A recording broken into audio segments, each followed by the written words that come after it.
à l'écoute de la Ligue des Cinévores, en ma compagnie, toujours votre animateur Mathieu. Et je suis avec mes collaborateurs habituels. J'ai Max, mon inséparable co-animateur. Comment ça va? Ça va bientôt, mon petit chou à la crème. Ah, je te dis que ces temps-ci, il n'y en a pas de facile. Écoute, ces temps-ci, c'est lourd pour moi. Là. Je veux pas étaler ma vie ici devant tout le monde, mais... C'est vrai que t'as pris du poids. Ah, écoute, je suis rendu à 500 livres, fait que tu sais, ça commence à apparaître, là. On va nous confondre. Ouais, c'est ça, tu sais, oui. On s'en sent tellement pas, en plus. Bref, non, c'est ça. Je fais un peu down ces temps-ci, mais tu sais, être sur le chômage, à un moment donné, ça vient long. Donc, ça, je C'est pour ça qu'on fait du pudding. Sors, marche un peu, 1 heure, 30 minutes, 1 heure, mais... Ouais, faudrait que je me mette à la marche. Comme vous l'entendez, Hugo, qui est intervenu avant que je le présente, notre collaborateur... bonjour! Qui est bientôt membre officiel du podcast avec son ancienneté. Moi, je déteste marcher sans avoir de trajet précis, genre. Je peux pas juste sortir et faire le tour du quartier. Moi, ça me dérange pas, mais c'est une chose qui...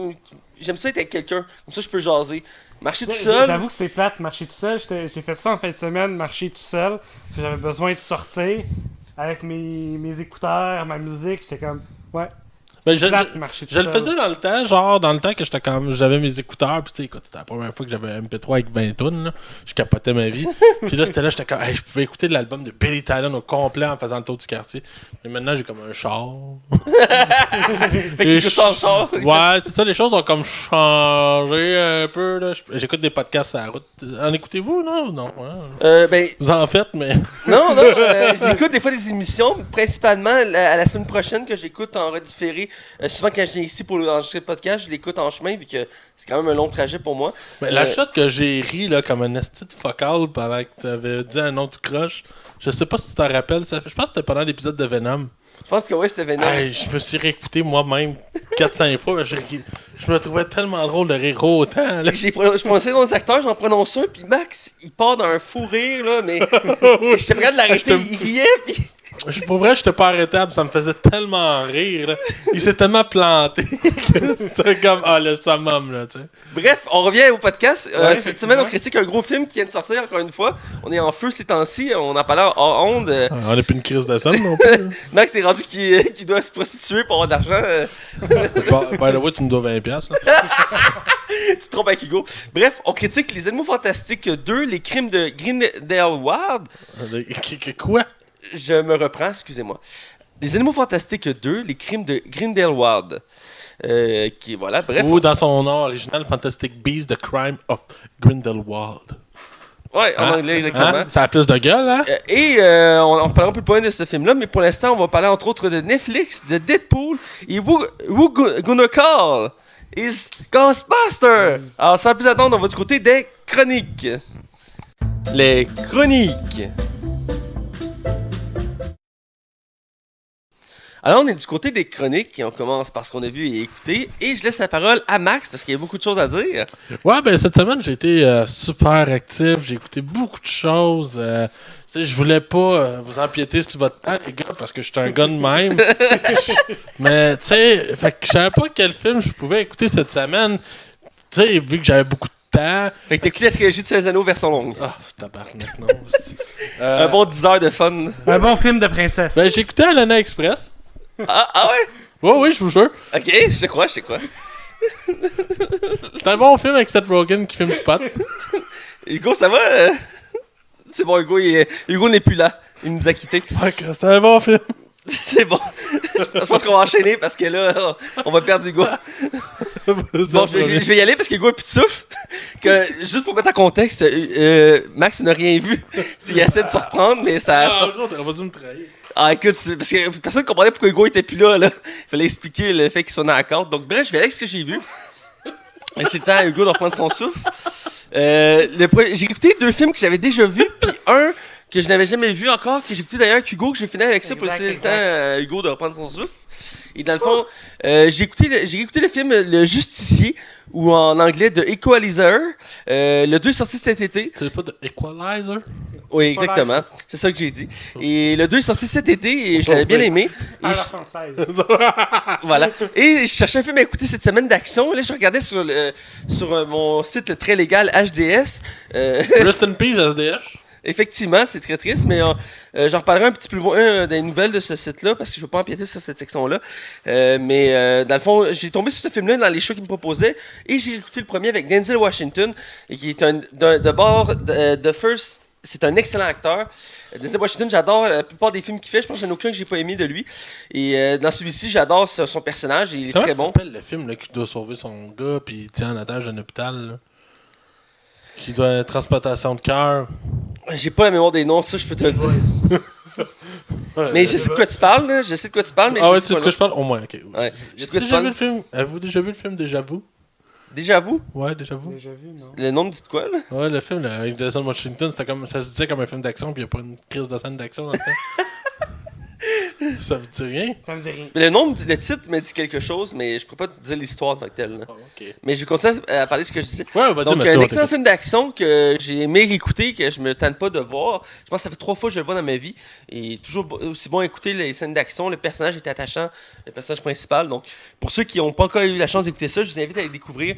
Il y a 2 films à l'heure actuelle. Il y en a possiblement un 3e, même si le 2e a été moins bien reçu que le premier par la critique. Je souhaite qu'il y en ait un 3e ou qu'il y ait une série. C'est la tendance ces temps-ci, ce genre de films-là qui deviennent des séries TV. John Wick va avoir droit à sa série de Continental qui va sortir l'année prochaine. Donc, j'aimerais ça parce qu'à la base, c'est basé sur une série. Donc, il pourrait faire une nouvelle version de cette série-là. Donc, bref, c'est vraiment très bon. Deuxième film, l'autre film que j'avais déjà vu, je l'avais juste vu une fois. Il m'avait beaucoup marqué. Et encore une fois, c'est une suggestion qui m'était proposée le défunt site HDS. Et c'est The Big Short, la casse du siècle, qui est un film basé sur une histoire vraie. Avec un casting 5 étoiles, on a Steve Carell, Brad Pitt, Christian Bale. Brad Pitt est là-dedans? Oui, Brad Pitt est là-dedans. Je me rappelle pas. Ryan Gosling qui est aussi dedans. C'est 4 acteurs principaux du film, pour nommer que ceux-là. Il y a Et- Margot Robbie aussi, qui est là juste un temps dans le bain. Oui, là. Selena Gomez aussi d'ailleurs, qui fait aussi une apparition dans son propre rôle. Il y a quelques caméos comme ça. Et dans le fond, c'est un film historique sur la crise immobilière de 2008 aux États-Unis qui a littéralement touché le monde entier, mais pas tant le Canada, heureusement pour nous, mais beaucoup de pays en Europe et même en Asie ont été touchés par cette crise-là. Nous, on était chanceux de notre côté, mais ça a quand même marqué l'histoire. Et ce film-là s'attarde à ces événements-là, mais du point de vue de certaines personnes qui ont vu ça venir de près et que personne n'y croyait. Et on décide d'en profiter, de faire de l'argent là-dessus. Ouais. Parce que l'économie, quand ça marche, ben, tu peux faire de l'argent sur de l'argent. Même si c'est le fait de parier contre l'économie, tu peux faire ça. Et c'est ça qu'ils ont fait. Et tout le long du film, ça montre comment le système était déficient. Parce que le film se résume d'une manière. J'ai vu un commentaire qui résumait bien le film. Ça disait quand on commence ce film, on pense que c'est une comédie. Par la suite, on pense que c'est un drame, mais quand on le finit, on réalise que c'est un film d'horreur. Et j'ai bien aimé ce commentaire-là parce qu'effectivement, quand tu vois comment le système était placé à l'époque économique, c'était affreux. Là. Je veux dire, n'importe qui pouvait avoir une méga maison de la mort, même si tu étais payé au salaire minimum, parce qu'ils donnaient des prêts. Tu veux des prêts, on t'en donne. Jusqu'à temps que ça explose. Ouais, c'est ça, puis ça gonflait, puis à un moment donné, ça a éclaté. Ouais, parce que personne n'était capable de rembourser. Ouais, puis ils finissaient par avoir reprendre des maisons, les revendre, des maisons, parce que. C'était un cercle sans fin. Hein. Ouais, c'est ça. C'était de la fraude, là, en quelque part. D'un certain point de vue, ouais. Et ça a fait chuter plein de banques, cette crise-là. Bref, le film est excellent, comme je disais, avec un casting Ouais, 5 les étoiles. banques qui ont plus d'argent. Ben, ils ont été refoulés par le gouvernement, qui ont fait comment on va vous sauver, là, tu sais. Obama a signé un truc, puis il a donné de l'argent à tout le monde, là, puis... C'était pas pendant le mandat de Bush? Non, c'était Obama, il me semble. Je me trompe? C'est pas en 2005? C'est la crise, c'est en 2008. 2008, c'est au début d'Obama. Ouais, dans le fond, c'était la transition Obama. Je pense que, ouais, c'est la transition entre les deux. Mais il me semble dans le film, à la fin, ils montrent genre brièvement l'image d'Obama, là, mais... Ouais, je pense que ça fait de ça. Ouais, mais le film est très bon. Puis écoute, ça peut pas être sombre comme film, mais en fait, non, il est quand même. Oui, c'est vu comme une comédie dramatique. Il y a quand même le bon humour, mais il y a des bonnes réflexions. Et- Ben, ce que j'aimais, si tu me permets d'en Oui. rajouter un peu, ce que j'aimais beaucoup aussi dans le film, c'est que justement, tu sais, Margot Robbie, là, mais elle, dans le fond, ce que ça sert, c'est que c'est t'expliquer dans des mots simples Ouais. quelque chose qui est vraiment compliqué à comprendre. Genre, elle est là pour t'imager la situation. Pour vrai, c'est un film très intelligent pour vrai. Oui, puis tout le long, il t'explique plein de termes sur l'économie pour que tu comprennes. Puis il dit des fois, tu comprends pas. Puis c'est là qu'il y a une scène, comme avec Margot Robbie, qui est dans un bain, qui boit du champagne, puis elle t'explique simplement ce que ça veut dire. Et plus loin, moi, c'est ma préférée, c'est celle avec Selena Gomez. Elle joue Blackjack avec un professeur d'économie aux États-Unis. Puis lui, il explique, puis elle l'explique d'une façon simple. Puis dans le fond, la scène est très bonne parce qu'il explique comment ça se fait que, mettons, je sais pas moi, mettons, Max décide de mettre 5 millions dans les patates. Il investit 5 millions dans l'industrie des patates en action. Là, tu dis, OK, c'est une bonne chose. Puis là, moi puis Hugo, on regarde ça, on fait ouais, OK, ça a l'air intéressant comme pari. Hugo dit, moi, je parie le double que Max se trompe. Fait que là, moi, je suis d'accord, j'embarque sur ton pari. Là, il y en a 2 autres de nous qui font ça, puis ainsi de suite. Mais la scène, c'est ça que ça explique pour comment. Une des raisons pourquoi ça a enflé, c'est que les gens pariaient sur des paris, qui pariaient sur d'autres paris, qui pariaient sur d'autres paris, ainsi C'est de un suite. château de cartes. C'est un château de cartes, puis dès qu'il y en a un qui pétait, ben. Tout le reste s'effondrait. Fait que j'ai bien aimé cette explication-là, puis c'est comment est-ce qu'il explique. Je me sens brillant pendant que ça. Bref, c'est un excellent film qui avait passé un peu sous le radar. Ouais, mais il y avait eu une belle accueil critique. Oui, il y a un bel accueil Je critique. sais pas si au box-office ça a marché, mais. Je l'ignore, mais il me semble ici au Québec, il avait pas tant été marquant. Ben, c'est ça que c'est pas un film qui nous touche beaucoup. Hein. Non, c'est ça, mais avec le casting qu'il y avait, moi j'ai adoré ça. Je vais aller vérifier son box-office en attendant. D'accord. J'ai vu un autre film, mais je vais garder pour la fin parce que Hugo l'a vu aussi, donc je vais faire la transition comme ça. J'ai écouté une nouvelle série aussi, que j'ai découvert. Chercher une série policière à écouter parce que vous savez comment je suis un grand amateur de séries policières et j'aime toujours renouveler des nouvelles séries et je t'en manque un peu d'inspiration ces temps-ci. Fait que là, c'est l'histoire d'un policier aveugle qui se promène à Sti. Il est albinos, mais vu qu'il est albinos, il voit à travers ses yeux aveugles. Non, ta préférée, c'est le magicien qui arrive une tragédie, fait qu'il décide de devenir consultant de la police. Ça, Max, c'est le... Ouais, Là, le prochain, c'est un illusionniste. écoute, il y c'est un peu le Kristen concept. Bell là-dedans, j'avais oublié. Ouais. Puis Brad Pitt, même s'il est assez secondaire, il est dans le casting. Ah ouais, t'as raison. Ouais, il arrive assez tardivement dans le film. Je pense à peu près à 1 heure du film, il arrive dans le film. Là, Denis Tisley. Ah, ouais, ok, ouais, Parce qu'on suit 2 jeunes qui essaient de percer à Wall Street. Ouais, puis ils vont le consulter. Ouais, hein. ils vont le consulter parce que lui a quitté ça parce qu'il Ouais, il dit que c'est de la merde. Puis finalement, il les aide pour gagner de Faudrait l'argent. critiquer ça à un moment donné. Ah, c'est un excellent film, sérieux. Puis ça ferait tellement différent des films qu'on critique. Là. Ah ouais. On pourrait s'en bientôt. On va avoir un cru bientôt. Là, fait que, On passera ça. ouais, bref. Donc, comme je disais, c'est la série Justifiée, Justified en anglais. C'est une série de 6 saisons. Elle est terminée. Il est exotique quand il parle en anglais. Je parle très bien anglais, ok? Ah ouais? Je suis parfaitement bilingue, tu Sarah. Non, je suis pas bilingue. Mais je me force, c'est pas évident de dire les noms en anglais. Je me pratique, ça fait partie de mon travail. Faut que je sois capable de dire bien les titres, surtout la musique. Évidemment, les artistes aux États-Unis ou à travers le monde, faut que je sois capable de les nommer. Puis il y en a qui sont pas évidents. Du nom de Black Dahlia Murder. Black Diane, De Black Dahlia Murder. Black Dahlia Mother. Ah, ok. Continue. Il y en a qui sont pas évidents. Mais, Ouais, c'est pour ça que je t'en ai pas pris un facile, là. mais bref, c'est une série policière qui est assez particulière parce que c'est pas une série sur des enquêtes en soi. On suit un marshal aux États-Unis. Un marshal, c'est une sorte de shérif. Pour ceux qui connaissent pas le titre, marshal, ça se passe au Kentucky aux États-Unis et on suit dans le fond un marshal qui a un tempérament assez particulier, qui joue par un acteur que j'ai déjà vu ailleurs, mais j'arrive pas à me le cerner, mais il est excellent cet acteur-là. Et dans le fond, il se fait transférer au Kentucky où qui était sa ville, son coin natal, et parce qu'il a tué sans sommation une personne à Miami. Et ses supérieurs ont trouvé que c'était abusé comme manière de faire. Ils l'ont transféré là, mais lui a décidé de garder sa façon de faire. Et il va faire sa justice à lui-même, même s'il est marshal, dans sa ville natale. Et il va retrouver sa famille, ses amis, tout ça. Et il va arriver plein de situations où il va devoir décider de quelle manière il va appliquer la justice. Et il n'hésitera pas à dire, si tu me fais chier, je vais te tuer. Puis il dit, oui, mais t'es un marshal. Il dit, oui, mais regarde, si tu me fais chier, je vais te tuer. Puis ça va passer comme du beurre, genre. Puis j'aime sa façon d'agir parce que souvent on voit ici policiers, il y a comme la ligne à ne pas franchir, qui est souvent ici policiers à mettre de l'avant. Et celle-ci, ben on voit un marshal qui, lui, il va un peu à sa manière pour faire sa justice. Il essaie de faire le bien à sa façon, même s'il sait que lui-même, il n'est pas quelqu'un de totalement pur, de bien, mais il essaie de faire son bout de chemin, puis il essaie de structurer sa vie. Puis la série est vraiment très bonne. J'ai quasiment fini la saison 1 qui a 12 épisodes. Et comme je dis, il y a 6 saisons. Et à date, j'aime beaucoup ce que je vois. J'aimerais savoir c'est quoi le nom de l'acteur, mais je l'ai déjà vu ailleurs, mais il est vraiment très bon.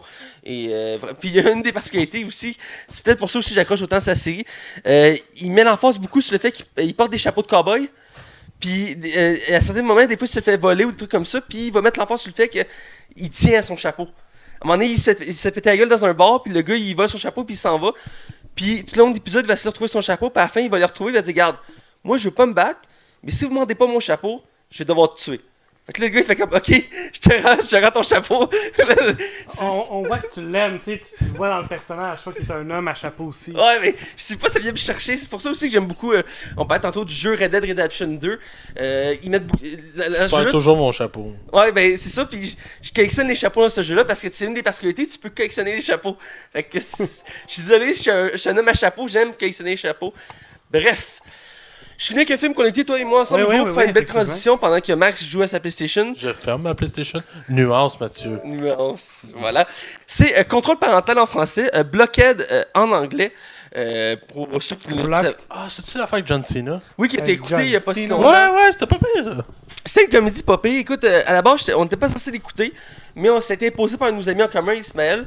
On était censé écouter un film français à la base, qui avait l'air vraiment intéressant, puis ça se voulait un film français dans le même style qu'Hangover, mais français. Ah ouais, c'est-tu Very T'as pas Bad supposé Trip? aussi Non, aussi c'est, un film d'action? Il y avait Mission Impossible, il vient de The ressortir. Baby Voilà. Sister. Non, c'est Budapest, le film que je te parlais, le film français. C'est 4 gars qui se retrouvent à aller à Budapest pour un trip, pour un mariage. Puis c'est le même principe que Hangover, mais français. Mais bref, Ou il y a- Mission Impossible, finalement, c'était contrôle parental. Voilà, qui nous a imposé. C'est comme tu as dit, un film avec John Cena. C'est littéralement lui la tête d'affiche dans ce film-là. Parce que la plupart des autres acteurs sont pas vraiment connus dans le casting.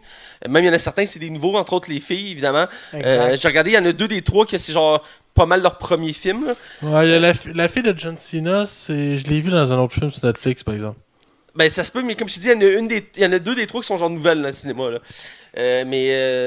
Bref, ils sont plus vieux que l'âge qu'ils ont dans le film. Là. Ouais. J'étais surpris. Ils ont- Ben, c'est souvent le même, là. Parce que dans le film, ils ont genre 16 ans, mais dans la vraie vie, ils ont genre 21 à 23. Ouais, c'est toujours comme ça, même pour les Tu regardes, séries. t'es comme, ok, ils ont 21 à 23.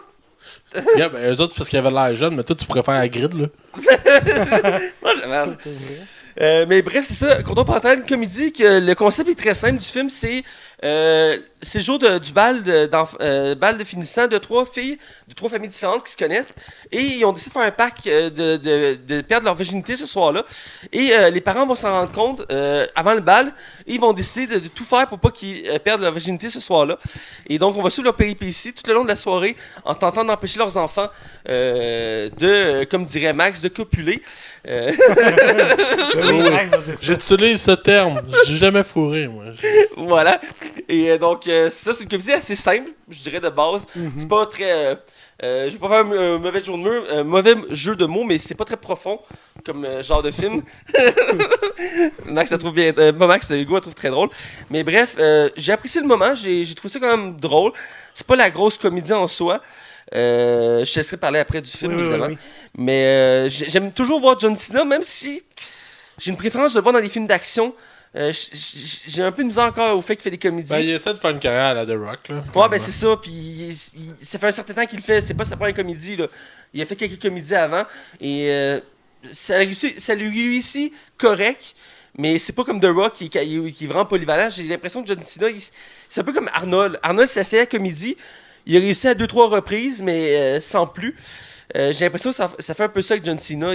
Je l'adore dans les films d'action, je veux dire, il est badass pis tout, mais comédie, il est drôle, là, mais je sais pas, là, il m'accroche moins, là. Toi, qu'est-ce que t'en as pensé, Hugo? Ben, le film ou John Cena? Les deux. Les deux. John Cena, on dirait que c'était comme. Il y avait trop de muscles pour le rôle qu'il faisait. Mais. Ouais, c'est ça, c'est le but. Tu sais, le père, comme beaucoup trop musclé, il fait comme. Hey, tu vas faire attention à ma fille. Avec la scène de la fin qui défonce une porte, là. Puis, non, sinon, j'ai passé un bon moment. J'ai bien rigolé. Ok. J'ai bien ri. Donc, c'est un bon film. Mais. Ok. T'as une date, t'écoutes ce film-là. D'accord, et Hey, pis ta date? On en parlera. Ok. c'est bon, on en parlera en ondes. J'ai hâte d'entendre plus de nouvelles, moi aussi. Ah, tu savais pas? Ben, je suis censé quelques petites affaires, mais on regardera ça un peu plus tard. Ouais, c'est bon. Continue parce que les autres choses que tu as écoutées, Hugo. Ouais, j'ai écouté Colombo, Jeu d'ombre. Tu l'as vu 2 fois? J'avais déjà vu le film il y a quelques années, mais c'est bon de le revoir. Tu sais, j'ai passé un bon moment. Ce que j'aime de Columbo, Matt, t'avais une anecdote à dire? Oui, à propos de ben, Columbo? Columbo, j'avais une anecdote, parce que d'abord, on a eu un problème de micro, donc j'avais sorti une anecdote, je vais la ressortir pour la version qui va être enregistrée. Ah, tu vas l'avoir dit 2 fois. L'acteur Peter Falk, qui fait la série, d'ailleurs, la série, une anecdote, elle a eu 20 ans d'écart, je crois, entre le début et la fin. Puis au début, il avait les cheveux bruns, puis à la fin, il avait les cheveux gris. Donc, je me demandais si c'était un vieux épisode. Je crois que oui, parce que le nom me dit de quoi, puis j'ai écouté quand même des épisodes récemment avec ma mère. C'est toujours aussi bon à écouter. Mais l'anecdote, c'est que Peter Falk, il est mort dans le début des années 2000. Puis, à ce que je sais, il me semble de mémoire, le dernier film qu'il a fait, c'est le film Next avec Nicolas Cage. C'est un film où la fois Nicolas Cage était capable de voir l'avenir, puis s'en servait pour s'amuser. Et un de ses meilleurs amis dans le film, un de ses amis dans le film était Peter Falk, qui est rendu très vieux. Il est mort d'une maladie, je pourrais pas dire laquelle, je me rappelle pas, mais c'était un excellent acteur qui faisait une performance incroyable. Tu vas en parler de Columbo. Oui, là. oui. Donc, Columbo, ce que j'aime de Columbo, c'est tu vois le meurtre au début, puis ensuite tu vois Columbo qui arrive et qui essaie de résoudre le meurtre. Donc, tu vois tous les traficotages, qu'est-ce qu'il va faire, comment il va réussir à résoudre le meurtre. Et donc, comparativement, mettons, à Hercule Poirot, où tu sais aucunement ce qui s'est passé, et que là, à la fin, plot twist, Hercule a découvert, ok, il s'est passé telle affaire, c'est ça, c'est lui ou telle personne le meurtrier. Là, on sait le meurtrier, on suit le meurtrier et Columbo, et puis donc, il doit résoudre l'enquête. résoudre l'enquête, c'est ça, merci Matt. Ça fait Il plaisir. résout l'enquête, puis on suit Columbo qui résout l'enquête, et donc, dans cette façon-là, j'aime bien les Columbo. D'accord. Voilà. Qu'est-ce que tu as vu d'autre? J'ai vu 3h10 pour Yuma. Donc, c'est un film de cowboy. Avec Kristen Bell. Avec Christian Bale et Russell Crowe. Si je ne me Ah, trompe pas. Ouais, Voilà. Christian Bale qui joue un fermier. Donc, il réussit à capturer le méchant. Donc, le hors-la-loi qui est joué par Russell Crowe. Et donc, il doit aller l'amener dans une ville où il doit prendre un train pour Yuma. Donc, le train est à 3h10 pour Yuma. d'où le nom. Voilà, donc il s'ensuit plein de péripéties durant le voyage. pour Est-ce amener, bon? Hein? Est-ce que le film est bon? Ah, il est vraiment bon. C'est Cool. un bon film d'action, de cowboy. C'est deux acteurs que j'aime beaucoup et les voir ensemble, ça va être intéressant. Puis j'ai beaucoup écouté des trucs de Kristen Bell depuis que j'ai écouté Equilibrium avec toi il y a pas longtemps. Ouais, exactement. C'est un acteur que j'aimerais ça écouter d'autres films de lui. J'en ai pas écouté tant que ça de sa filmographie. Faut t'écouter le film de Nolan, pas Batman, là. L'affaire de magicien. Le Prestige. Ouais, t'as avec, ça. Tom tu Cruise? l'as vu? Ok, ouais. Je l'ai vu genre, je pense 5 fois. C'est avec Tom Cruise? Non, Hugh Ça- Jackman. Avec Jackman, Michael Caine, Hey, le plot twist à la fin, là. puis Scarlett Johansson. Ouais, le twist à la fin. Écoute, ça, Aïe, la aïe, première aïe. fois que tu l'écoutes, tu tombes à terre. Genre. Ah ouais, ça n'a jamais vu ça, on vous le dira pas, faut devez voir ça. Écoute. Nolan, là, il y a quasiment pas de mauvais film, hein, dans Ah ça. oui. Ah, c'est un des réalisateurs qui a quasiment un sans faute. Là. J'en connais. Faudrait que je regarde ses premiers films s'il Il y en a un, c'est le seul que j'ai pas vu encore de Nolan. Mais j'avais fait un marathon, j'avais quasiment tout écouté.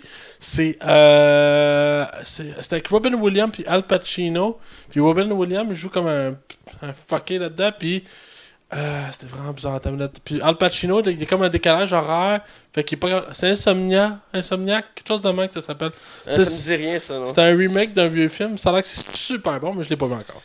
Moi, j'ai pas vu Dunkirk qui a fait récemment, puis j'ai pas, Ouais, moi non plus. puis j'ai pas vu Memento non plus. T'as pas vu Memento? Le pire, c'est qu'on m'avait offert ce film-là pour que je l'écoute par mon ami Vicky, celle qui nous a fait notre logo. Tabarouette. Puis elle m'avait donné ça au secondaire. Et Ça, faut t'écouter ça, man, c'est un puis, monument. Je sais là. pas ce qui est arrivé, je l'ai reporté, puis à un moment donné, je l'ai complètement oublié. Honnêtement, je l'ai oublié, puis je viens de me rappeler que j'avais ce film-là dans mes affaires. Puis, J'en ai parlé au podcast en plus. ouais, ça se peut, mais je m'en rappelle pas. Ça serait un autre film intéressant à critiquer parce qu'il y a tellement d'affaires à décortiquer. Tu comprendras rien en plus la première fois que tu vas le voir. Ah, c'est ça qu'on m'a dit, ouais. Tu comprendras rien. C'est fucké. Là. Bref, Hugo, qu'est-ce que t'as vu d'autre? Ben, c'est pas mal tout. Ah, À ok. part les diverses séries québécoises comme Discussion avec mes parents de François Morancy. C'est correct, c'est correct. Fait qu'on va des nouvelles. Yeah. Je laisse parler à Max. Ouais, ben on a pas mal de stock, mon Matt. On va alterner entre toi et moi. Mais on Et va Hugo. commencer. c'est le temps des fêtes, mesdames et messieurs. Et la neige tombe. Et Deadpool tombe aussi dans le PG-13. Alors, Deadpool sera un peu édulcoré, il va être un peu plus soft. On a eu le droit à une bonne annonce de Once Upon a Time. Once Upon a Deadpool, excusez.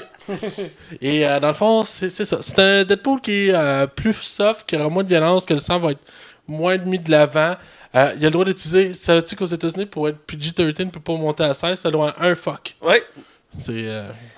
J'ai une anecdote là-dessus. What's that? Le film X-Men First Class, il est PG-13, puis il y a un fuck dans le film. C'est la seule scène qu'on voit Wolverine, puis il envoie chier les deux, Charles Xavier, puis... il fait fuck you. Ouais, il fait genre fuck you, puis ils s'en vont. Ouais.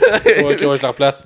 Et dans le fond, c'est ça, on va voir Deadpool conter l'histoire de Deadpool 2 dans un livre de Noël, contant un gars qui s'appelle Fred, que j'ai aucune idée c'est qui est attaché dans son lit. Puis tu sais, ça met la table parce qu'on va avoir le droit à des scènes supplémentaires. Je sais pas à quel point ils vont avoir modifié quelques scènes. Et on a le droit à un gag sur le fait que Marvel a été acheté par Disney. Ce qui fait Fox est acheté par Disney. Ouais, j'ai-tu inversé? T'as dit Marvel a été acheté par Disney. Ah, J'ai excusez. déjà acheté. My bad. Bref, ça a l'air bien pour elle. Puis il y a un petit clin d'œil aussi au film Up, là-haut. Ouais. Je l'avais pas caché sur le coup, mais j'ai vu une nouvelle campagne, puis là j'ai fait le lien. Puis ils ont acheté un gag là-dessus. Je pense que c'est pour rejoindre un public plus large, évidemment. Parce que c'est un des plus grands films de Pixar, là-haut. Il est tellement bon ce film-là, là, il est touchant. C'est juste le fait que ce soit deux vieux qui te ballon. c'est en tout cas. Hey go, je te laisse enchaîner avec ta seule nouvelle. Ah, oui, j'ai une grosse nouvelle. Une très grosse. Du lourd. En fait, C'est une très grosse nouvelle. Life of Pet 2. La vie des animaux. La vie secrète des animaux 2. La bande-annonce est sortie. Et qu'est-ce que t'en as pensé de la bande-annonce? Moi, j'ai bien aimé la bande-annonce. Ça met la table pour le prochain... ce deuxième opus. Je vais être honnête, j'ai ni vu le premier film, ni vu la bande-annonce du deuxième qui est sorti. Mais ce que je sais, c'est que ça a extrêmement pogné le premier film. Pourquoi? C'était bien. Parce que pendant les 2 ans et demi que j'ai travaillé chez Sears, j'ai vendu en maudit des jouets de ce fucking film-là. Ah ouais? Ah, c'est oui. Ah ouais, Chris, il y avait des clients, c'est sûr. Ben oui. C'est ça qui me surprend, moi. Écoute, il y en avait, bref. Mais non, on avait une collection de tous les personnages en figurines Ah ouais? de Life Pet. T'avais comme les chiens, les chats, tout ça. On avait la collection, comme un peu des Funko, Funko Pop? Ouais, c'est un peu le même principe, mais pour les Life of Pet. Écoute, ça se vendait. À un moment donné, il y avait un méga spécial. Là. Il y a des mères qui empoignaient des paniers. Là, c'était débile. C'était full populaire. Les enfants sont pas gâtés, hein? Non. Mais là, dans la bande-annonce, on suit l'histoire d'un petit chien, mais qui doit aller chez le vétérinaire. Oh. C'est la bande-annonce. Puis, il se promène, puis il arrive chez le vétérinaire, puis il y a un chien qui fait comme « Non, je veux pas aller chez le vétérinaire! » Là, il arrive, il fait comme « Ah, quoi? On s'en va chez le vétérinaire! » Donc, c'est ça qui se passe dans la bande-annonce. D'accord. Donc, voilà. Ben, je sais que c'est très populaire. Je sais pas si je vais probablement l'écouter parce que j'aime les animaux. Puis on m'a dit qu'il était bon le film. Mais Ouais, c'était bien pour elle, hein? il faudrait que je l'écoute. Mais le 2, j'ai oublié de regarder la bande-annonce. Mais je sais que le 1 avait été très bien accueilli. Donc Ouais. j'imagine que le 2, j'espère qu'il va être aussi bon. En tout cas, tu en as une nouvelle. Probablement que tu vas aller le voir. Mais bref, je vais y aller avec une de mes nouvelles. C'est Netflix qui a annoncé qu'il travaillait sur un projet d'une série adaptée de l'univers de Devil May Cry. Pour ceux qui connaissent pas les jeux vidéo, Devil May Cry, c'est une série de jeux vidéo qui est apparue sur PlayStation au début des années 2000 sur PS1 et qui est devenue extrêmement populaire. Il en a sorti plusieurs et même quelques dérivés de ce jeu-là. Et il y a déjà eu le droit à une mini-série animée qui n'avait pas pogné à l'époque de cet univers-là. Et Devil May Cry, c'est quoi? Eh bien, on suit Dent, qui est un chasseur de démons, qui a une agence qui s'appelle Devil May Cry, qui se charge de chasser les démons. Et il va être équipé de différentes armes, dont une épée qui a un nom particulier, mais c'est l'épée qui le représente. Et il va chasser les démons, et l'univers est assez déjanté, assez violent et assez gore, et qui est très apprécié. Moi, j'ai beaucoup aimé cet univers-là. J'ai hâte au 5, moi. Moi aussi, même si j'ai pas beaucoup joué au précédent opus, Le reboot, là. ouais, le reboot Pogné, là. qui a pas pogné, effectivement. J'avais joué un peu, mais j'avais pas autant accroché. Même si le jeu, je pense, possédait 16 difficultés. Ah ouais, ça se fait, je sais pas. Parce que quand le jeu est sorti, je pense qu'il y avait comme 4 ou 5 difficultés, puis on fait une mise à jour parce que les gens le trouvaient trop facile. Puis au final, ils ont sorti comme un truc comme 16 difficultés à ce jeu-là. Êtes-vous content, là? Ben, il y a des jeux de même, c'est rendu la mode, hein. Ils aiment ça, il y a beaucoup de gens qui aiment ça, les jeux de plus en plus difficiles. Même chose, exemple, Diablo 3. Jusqu'à tout récemment, il sort encore des difficultés. Je pense qu'il y a un truc comme. En même chose, je pense qu'il y a 16 difficultés à Diablo 3. Les gens aiment ça, du challenge, un peu comme à Dark Souls. Bref, l'univers est très intéressant. Et là, Netflix va faire une série animée qui va être exclusive à Netflix sur l'univers de Devil May Cry. Et que je pense que ça va être très attendu. Sûrement, vu aussi que c'est en ennemi, il aurait pu le faire en vrai. Même si j'imagine que ça n'a pas eu autant le même impact. Parce que là, ils vont faire The Witcher, ça va sûrement leur coûter assez cher de budget. Donc j'imagine que là, ils veulent quelque chose d'un peu moins gros budget. Même si ça coûte cher faire de l'animation, on s'entend. Il y a des coûts qui sont vraiment assez élevés quand on fait des tournages en vrai. Ils l'ont vécu avec Marco Polo qui a été vraiment énorme. C'est leur plus grosse production à date pour Netflix. Et là, ils vont le faire une série animée sur Devil May Cry. Je suis curieux de voir le résultat. C'est une série vraiment, comme je disais, emblématique. C'est sûr, si vous ne connaissez pas les jeux vidéo, ça va moins vous accrocher, mais j'imagine que vous allez voir les premiers visuels, vous allez sûrement trouver ça intéressant, parce que l'univers vaut le détour. Donc, c'était ma première nouvelle. Fait que Max, vas-y avec ta seconde nouvelle. Tabarouette, vous l'avez pas pendant tout, les gars. Je recommence. Non,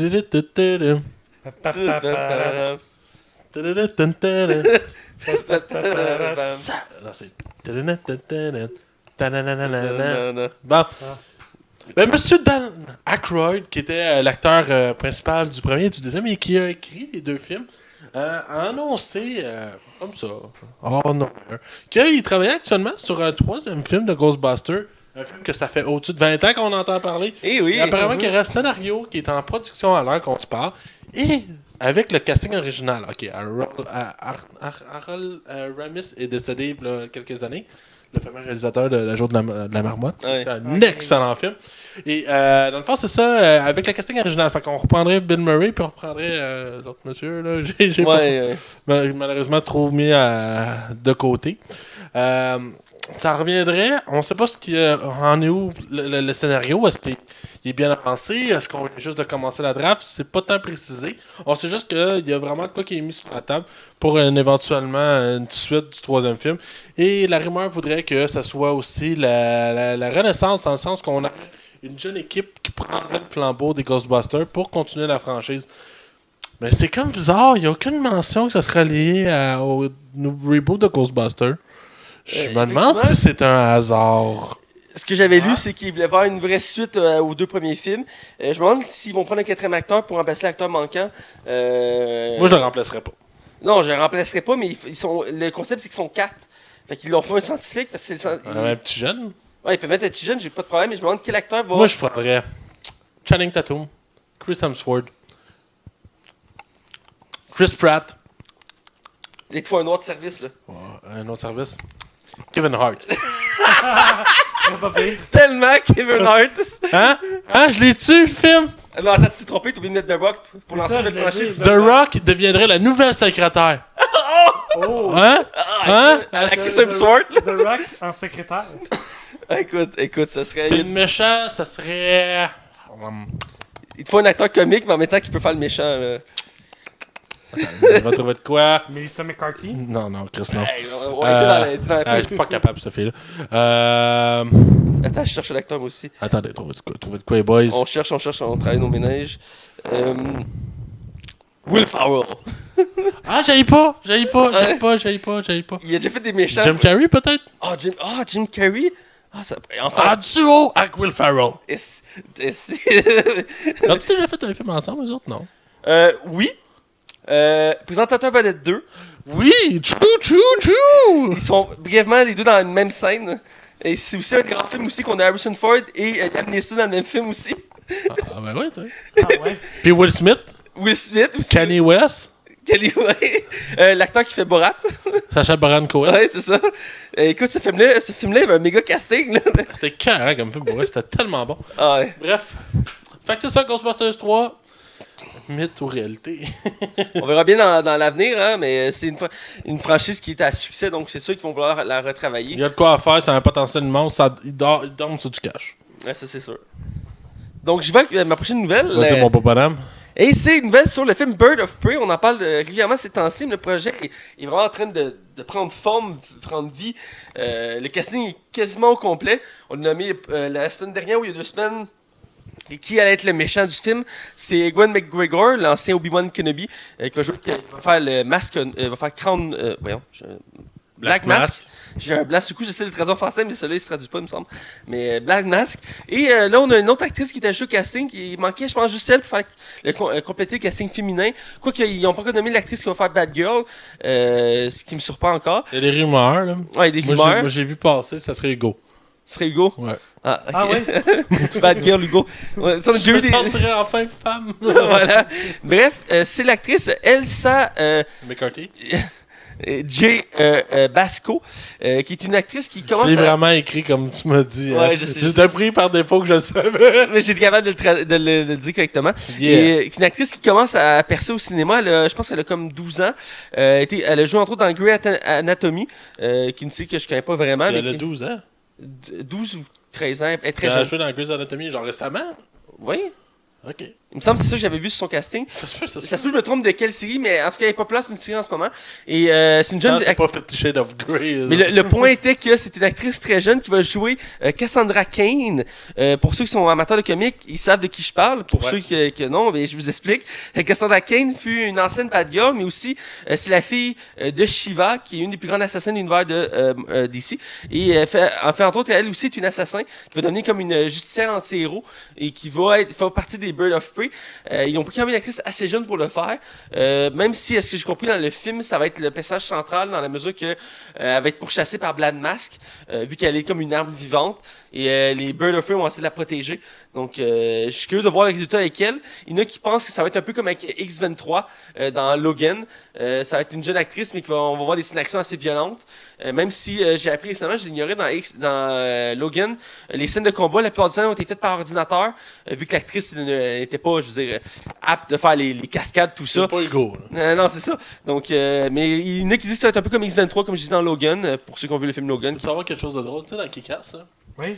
Hit Girl ne pouvait Ouais. pas rentrer à l'avant-première parce qu'elle était trop jeune.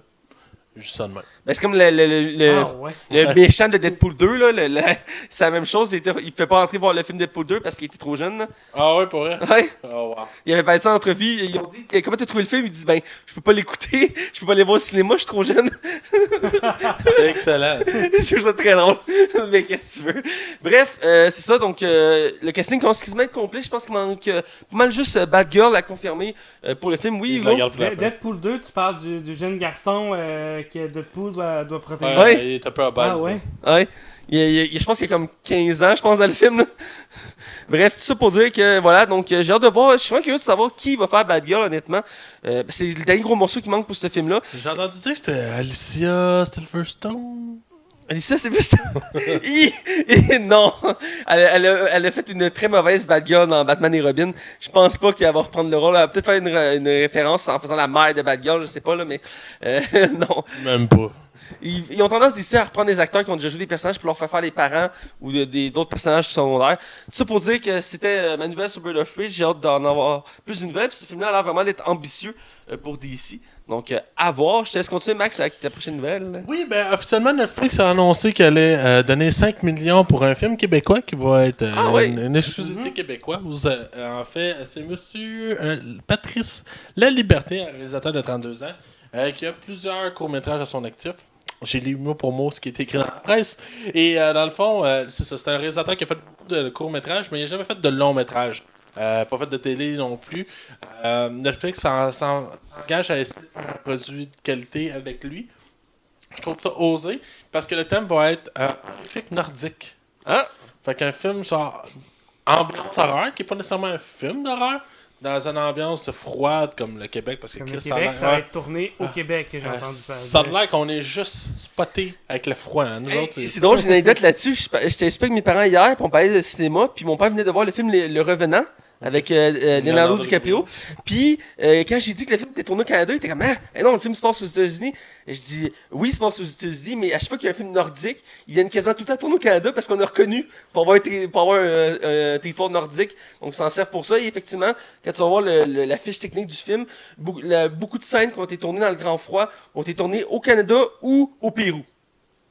Bref, aucun lien à faire il là-dessus. y a des raisons, I guess. Ben, il y a ça, ou Nouvelle-Zélande aussi, je pense, c'est beaucoup tourné. Nouvelle-Zélande, c'est pour tout ce qui est genre forêt, Forêt, les champs, les plaines, montagnes, les montagnes. Il y a beaucoup de scènes. Quand il y a des scènes qui se passent dans les montagnes, c'est pas dans un studio, souvent ils vont en Nouvelle-Zélande les faire. Bref, pour finir ma nouvelle, juste pour dire, mentionner que dans le fond, le film n'a toujours pas de date. On sait pas. On prévoit que le tournage pourrait se faire quelque part au courant de l'été, au courant de début de l'hiver. En fait, plus janvier, février, dans le fond. Ou sinon, même littéralement à la fin de l'année. Alors, c'est à vérifier. On va Ça faire fait suite à l'entente entre le gouvernement canadien et Netflix. Ouais. Exactement. Ce qui va offrir des travails à des producteurs ici. Ça va peut-être faire du bien un peu, là, vu que j'étais curieux de voir District 30. J'aimerais ça. Avoir quelque chose. 31. Ça, tu vois, je sais même pas c'est quoi. Mais c'est drôle parce que c'est à la suite. je viens de me rappeler de cette série-là, de cette nouvelle-là, parce que vu que t'en parles, j'avais lu des commentaires sur le groupe La Passion du cinéma. Il y en a qui chialaient parce qu'ils disaient qu'il donnait beaucoup d'argent à un réalisateur qui n'avait pas vraiment d'expérience. C'est pas grave, ça. Pour un projet ambitieux, qu'il aurait pu prendre un réalisateur connu québécois pour permettre d'avoir un produit qui va permettre au monde entier de nous connaître. Que là, c'est un peu casse-gueule parce que, ben là, je dis les propos que j'ai entendus, là, que c'est un réalisateur qui n'a pas vraiment d'expérience, c'est casse-gueule. S'il rate sa shot, tout le monde va voir qu'au Québec, on n'a pas nécessairement des bonnes choses. Oui, cette année, Les Affamés ou Revanous en anglais qui a vraiment fait le tour du monde. Moi, je pense que Netflix ont vu un potentiel dans le gars. Puis que, oui, c'est 5 millions, mais tu sais, il va y avoir d'autres productions. Anyway, même si ça flop. Je pense que ça va faire du bien aussi de voir autre chose que les mêmes faces. Ouais. Je pense qu'on est dû, là. Je pense que la clique du Québec, on la connaît toute, là. Luc Picard, puis C'est Karen Guillaume le Vanasse. Métivierge, c'est Guillaume le Métivierge qui est tout le Ouais, temps c'est là. ça. Moi, je fais autre chose. Là. Il fait tous les films, Guillaume le Il y a Métivierge. sûrement plein de comédiens québécois super talentueux Ah, qu'on puis voit pas. Claude Legault, c'est ça. Roy Dupuis. Claude Legault, c'est correct. Lui, je l'aime bien. Fait que Mathieu, t'as une nouvelle? Oui, ma dernière nouvelle, qui est sur une nouvelle que je tenais beaucoup à dire parce que j'étais surpris de l'avoir arrivée. Je m'explique. C'est la série On Agent... est tous surpris. Hein. C'est la série Marvel Agent of S.H.I.E.L.D. qui, le tournage de la saison 6 a commencé et qui va sortir au début de l'été prochain, vu qu'ils attendent que le prochain Avenger sorte avant de le faire, vu que la série suit l'univers des films, mais du point de vue de la série. Et la série avait été renouvelée pour une 6e saison à la dernière minute. Vraiment, les fans s'inquiétaient de penser que la série était annulée. Et vraiment, ça a pris jusqu'au dernier épisode, quelques jours après le dernier épisode de la saison 5 pour dire oui, on fait une saison 6. Et là, la surprise générale cette semaine, avant même que la saison 6 soit sortie, ils ont déjà annoncé qu'il allait faire une saison 7 de Agent of S.H.I.E.L.D. Tu dois être content, toi? Je suis très content parce qu'à force des saisons, la série s'est beaucoup améliorée. Les premières saisons étaient pas super, un peu comme Gotham. La série s'est vraiment améliorée. La dernière saison est hallucinante, est excellente, est très bonne. Et aussi vraiment trouvé sa marque parce qu'au début, la série voulait vraiment suivre l'univers des films et sans vraiment trop développer son univers et ça les aidait pas trop. Et à force du temps, ils commençaient à créer leur propre univers à travers ça. Et c'est vraiment excellent. Même si à chaque fois qu'il y a un film qui sort, il y a des répercussions dans la série. Vraiment, maintenant, ils ont créé leur propre univers autour de ça. Et c'est vraiment très intéressant. Même si j'aimerais ça revoir Nick Fury dans la série au moins une fois ou deux, parce que c'est un personnage qui est plus utilisé maintenant. Là, il va revenir devant de la scène. Mais dans les premières saisons, on a pu le voir, je pense, au total de 3 épisodes, parce que, tu sais, Samuel Jackson coûte assez cher de base.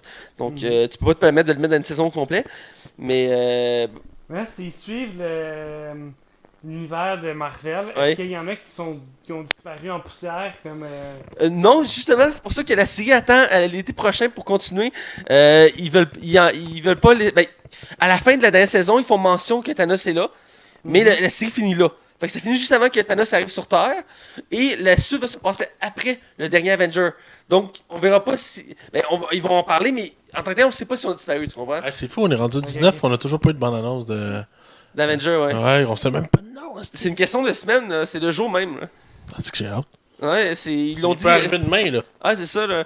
D'après moi, début décembre, on devrait l'avoir, là. au début de la nouvelle année? Jamais avant Noël, ils sortent les dernières bandes annonces, puis après à Noël, il n'y en a plus, là. Je veux dire, donc, Parce que le film, dans 6 mois.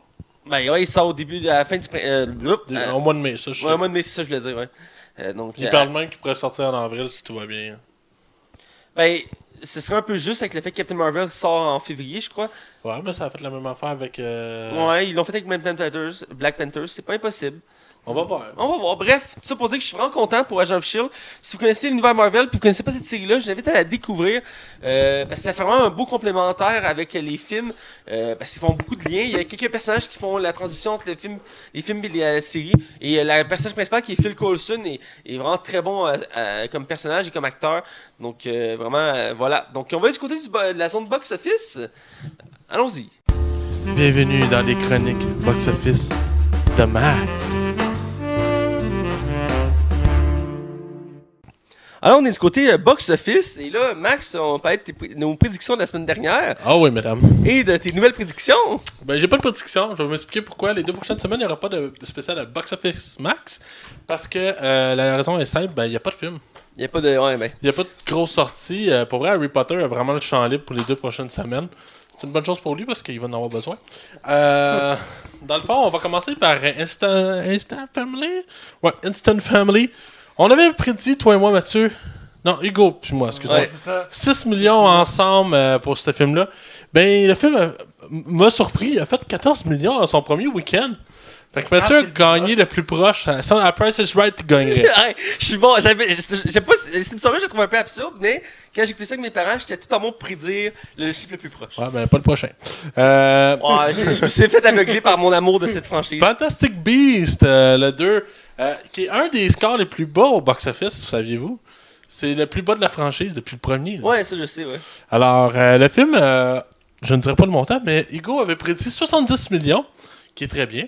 Et Mathieu, 80 millions. Et moi, j'ai prédit 62. J'aime cette franchise! J'ai prédit 62 millions la semaine passée. Et savez-vous combien il a fait? Non. 62. Hey! Bouya! Merci. Merci. Merci. Alors, c'est tout pour la chronique box-office. C'est correct, écoute, comme je disais, il n'y a pas de gros film qui s'en vient, il y a un film d'horreur, mais bref, c'est pas super important. Donc, on va avoir une zone de cinéma cette fois-ci, Ouais. spécial centième en retard de quelques épisodes, faite par Hugo, alors allons-y. Exact.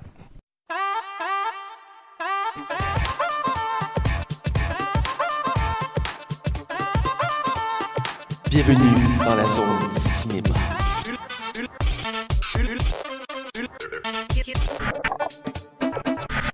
Alors, on est du côté zone cinéma, qui faisait un moment qu'on n'avait pas eu, mais on a décidé de cette zone-là, effectivement, on vous l'annonce en primeur, va changer de nom.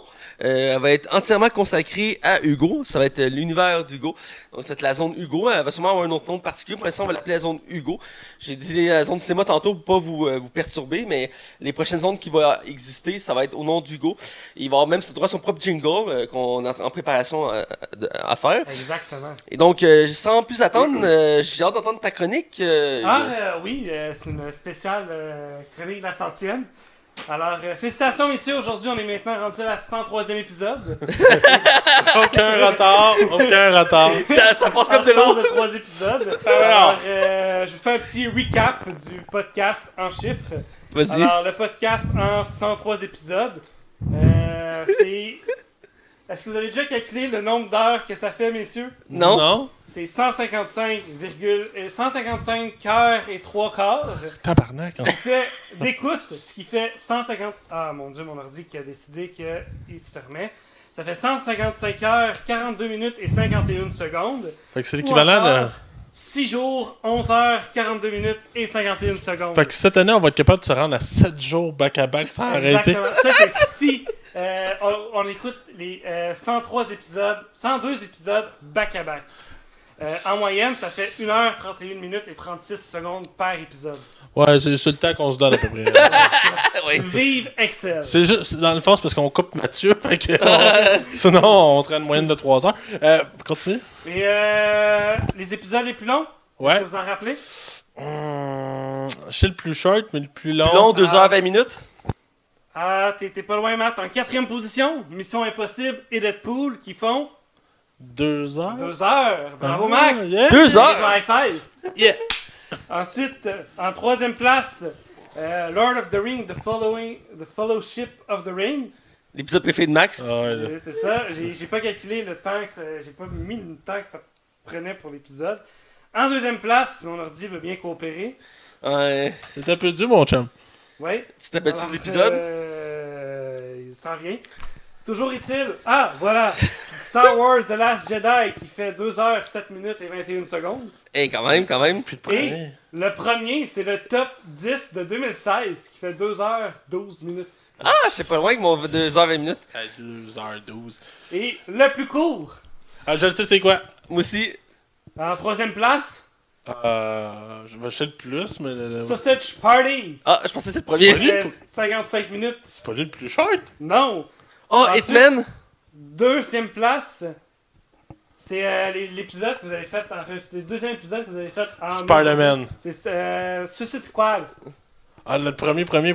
54 minutes et 34 secondes. Le premier, C'est c'est Spider-Man. Spider-Man Homecoming, Ouais. qui fait 48 minutes. Qui est juste la critique du film. Ouais. C'est juste ça. Ah, c'est vrai, ouais. Le podcast en 102 épisodes, parce que moi je vais exclure celui d'aujourd'hui. C'est 2 top 10 de fin d'année. Un troisième qui s'en vient. 3 séries de commentés, donc The Defenders, Les Désastreuses Aventures des Orphelins Baudelaire et Daredevil. Et en incluant aujourd'hui 101 films critiqués au total. Et oui, j'ai bien dit que c'était 103e épisode. Pourquoi? Vous vous rappelez-vous, on a critiqué 4 films en un seul épisode, donc les 4 Ah ouais. ouais. ouais. Plus jamais, hein, ça on s'est promis. Ça ou La saga. La saga, La ouais. saga, pendant l'activité, qu'on a fait les 4 d'un coup. Les 7. Ah, Il j'avais n'y a pas pas juste 4 calculé. films, il y avait 6 films. Le 5e était même pas sorti encore. Ah ouais? Ah, j'avais pas calculé, donc il faut rajouter les 50 de la Ouais. série paranormale. On s'est promis de plus jamais faire ça, des Ouais. épisodes de plusieurs films, parce qu'on prend pas assez de temps. Ouais. Donc, la Ligue des Cinévores, c'est aussi 4 studios différents, ou 5 si on compte la fois où nous sommes enregistrés à l'extérieur. Ah oui, Oui, l'épisode extérieur, oui. C'est aussi 5 invités différents qui sont venus lors de différentes émissions. On va dire bonjour à Audrey, Alexandre, Dexter, Guillermo et moi-même. Et oui, et oui. Ouais, parce que t'es pas full-fledged encore. Ça sent bien, là, mais... T'es dans le club très sélect d'être venu plus qu'une fois.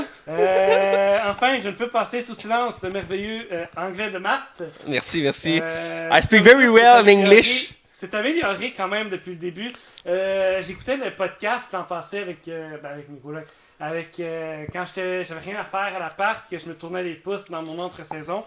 Et donc, quand j'écoutais le podcast, j'ai souvent ma collègue qui faisait comme ah ouais, Matt dit spoiler. Faudrait qu'il dise spoiler. Il prononce le I convenablement. Hey, Spoiler! J'y étudie souvent d'après toi. Et on en a parlé hors d'onde, je pense, où au début de l'émission, la difficulté à prononcer des noms comme Zach Galifianakis. Zach Galifianakis. Tu vois, il y a encore de la misère. Ouais. Zach Galifianakis. Ah, là, il l'a eu. Faut que je prenne mon temps pour dire ces noms-là. Faut que tu prennes ton temps. Mais il est pas évident, lui, là. On va te le donner, là. Qui, au fil du temps, est devenu le barbu dans le lendemain de veille. Ça fait du sens. Faut pas oublier vos nombreux bloopers, dont certains ont été mis à la fin de certains épisodes. Ouais, elle était vraiment Donc, tout la fameuse fois où Matt a fait un lapsus? déficient intellectuel. C'est-tu la fois qu'il m'a demandé à moi... Attends, c'était-tu pour Death Note? Non, c'est la fois que je faisais un déficient, tu sais, j'étais comme... Ah oui, ok, Là, il ok. fait comme, ça va être coupé au montage, puis tu as fait non, on va le refaire, mais ça va être mis à la fin de l'épisode. Et j'oubliais les merveilleuses chansons de Max à la fin des épisodes, ainsi que les joyeux colibets de Matt à l'endroit de Max. À chaque début d'épisode, il faisait des... On est rendu avec notre routine, hein? Exactement. Et là, attends, mon ordi va coopérer à un moment donné. Ouais. Mais ça fait... Ah! Il s'en revient, il sera pas long. J'ai hâte d'avoir le 200e.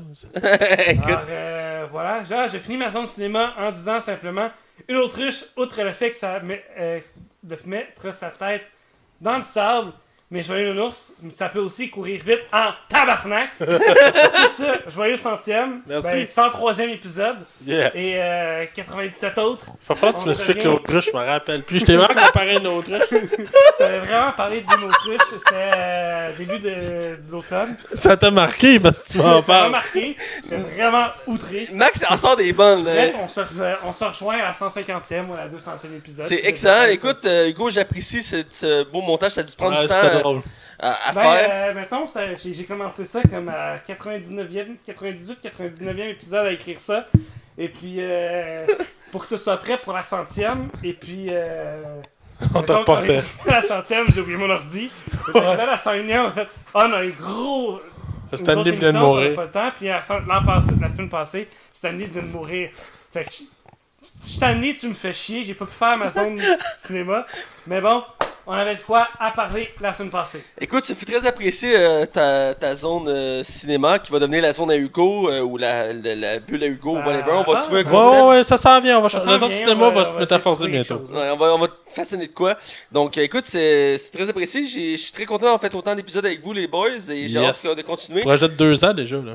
Ouais, ça fait 2 ans et j'espère qu'on va durer encore des années et qu'on va juste prendre de l'ampleur. Déjà, tu bientôt, on vois va pas avoir un ça. format filmé. Donc, vous allez enfin pouvoir voir notre visage. Ah, attends, j'oubliais aussi, on a eu 2 femmes officielles. On a eu une femme à un moment donné live dans un de nos studios, donc ta sœur. Ouais, c'est vrai. Et Jess Anctil.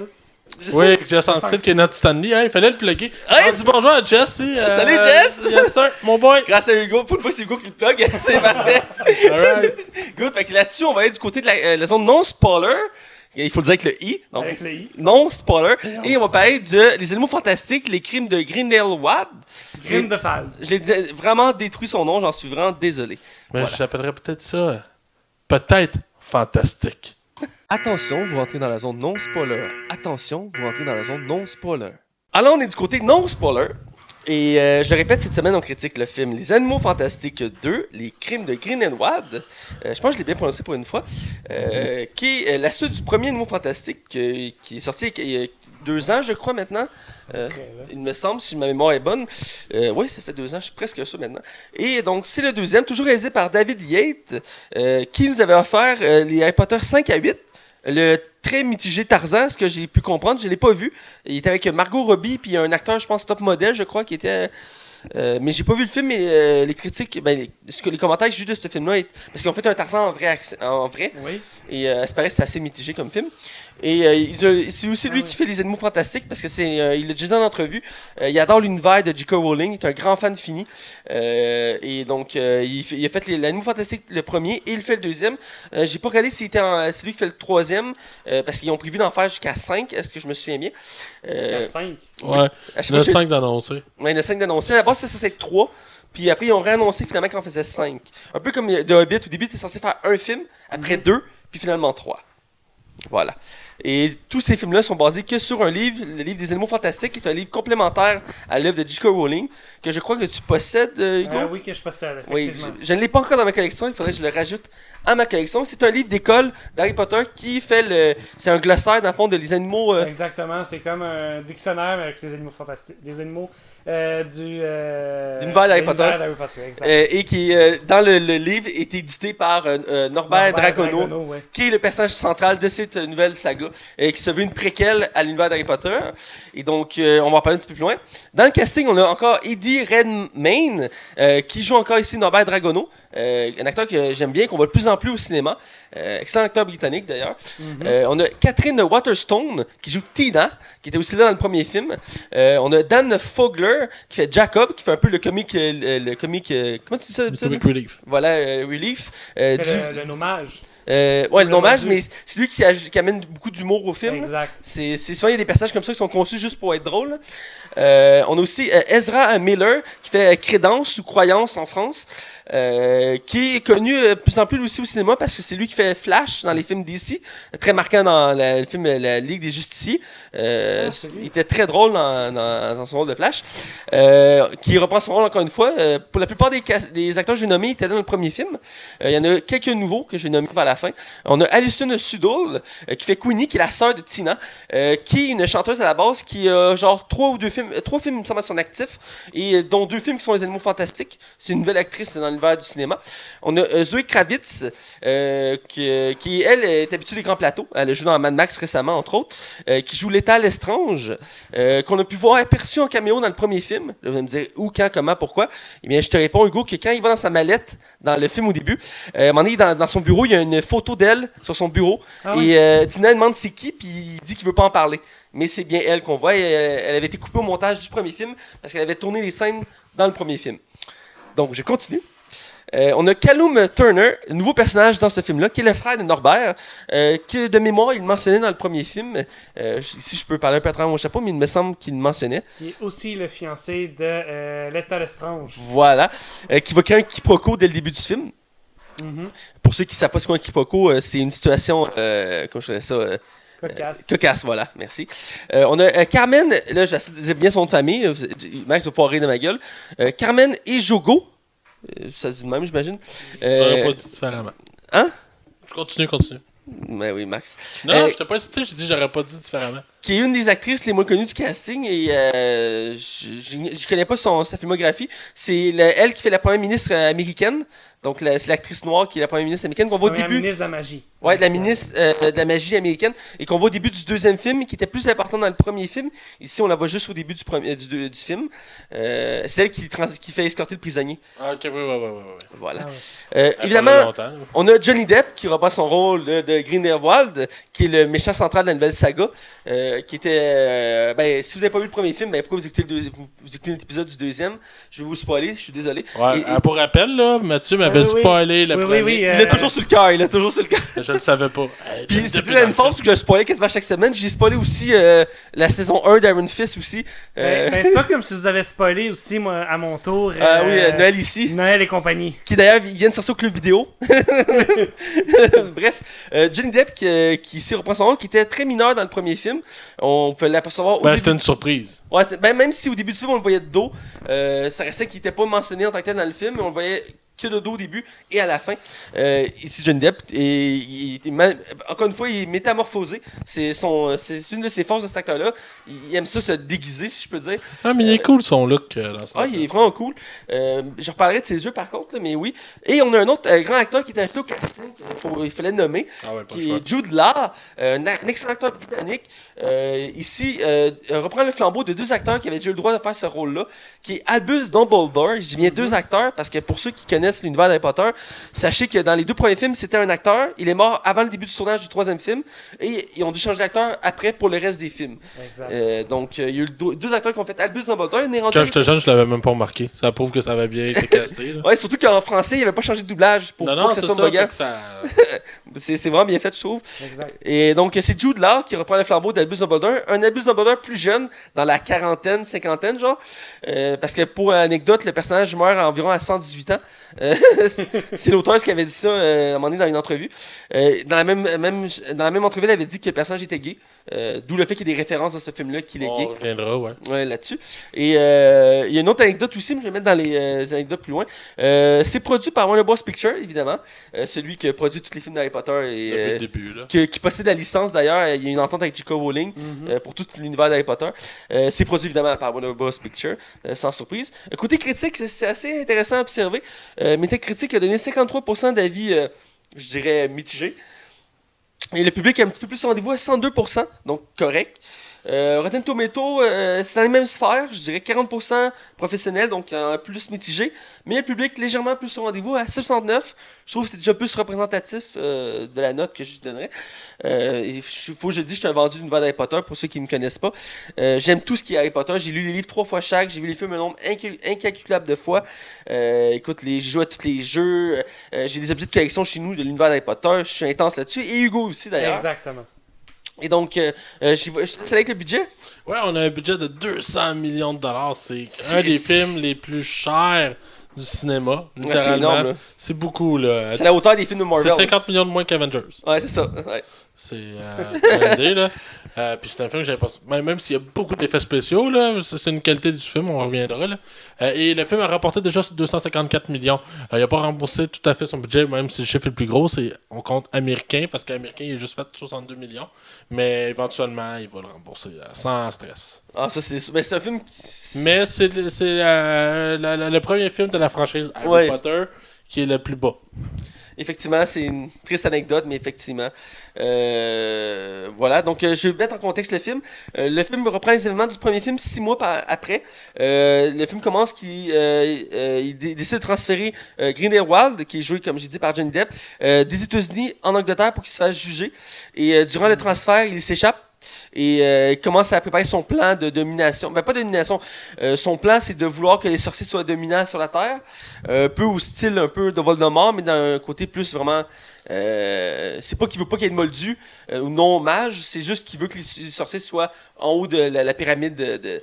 Ce qui fait penser beaucoup à une critique du racisme. Je l'ai vu de oui, même. Effectivement. Qui est une bonne chose, ça va. Et voilà. Et donc, il s'échappe et en parallèle en Angleterre et à Paris, on va suivre Norbert Dragono qui va être mandaté par Albus Dumbledore pour capturer Grindelwald et de le ramener en Royaume-Uni. Et donc voilà, je ne veux pas en dire trop parce que j'ai peur de spoiler, donc je me limite à ça, je pense que c'est quand même correct. Et on va croiser, comme je dis, de nouveaux personnages, entre autres le frère de Norbert Dragono. D'ailleurs, qui est le nom du dragon de Hagrid dans le premier film.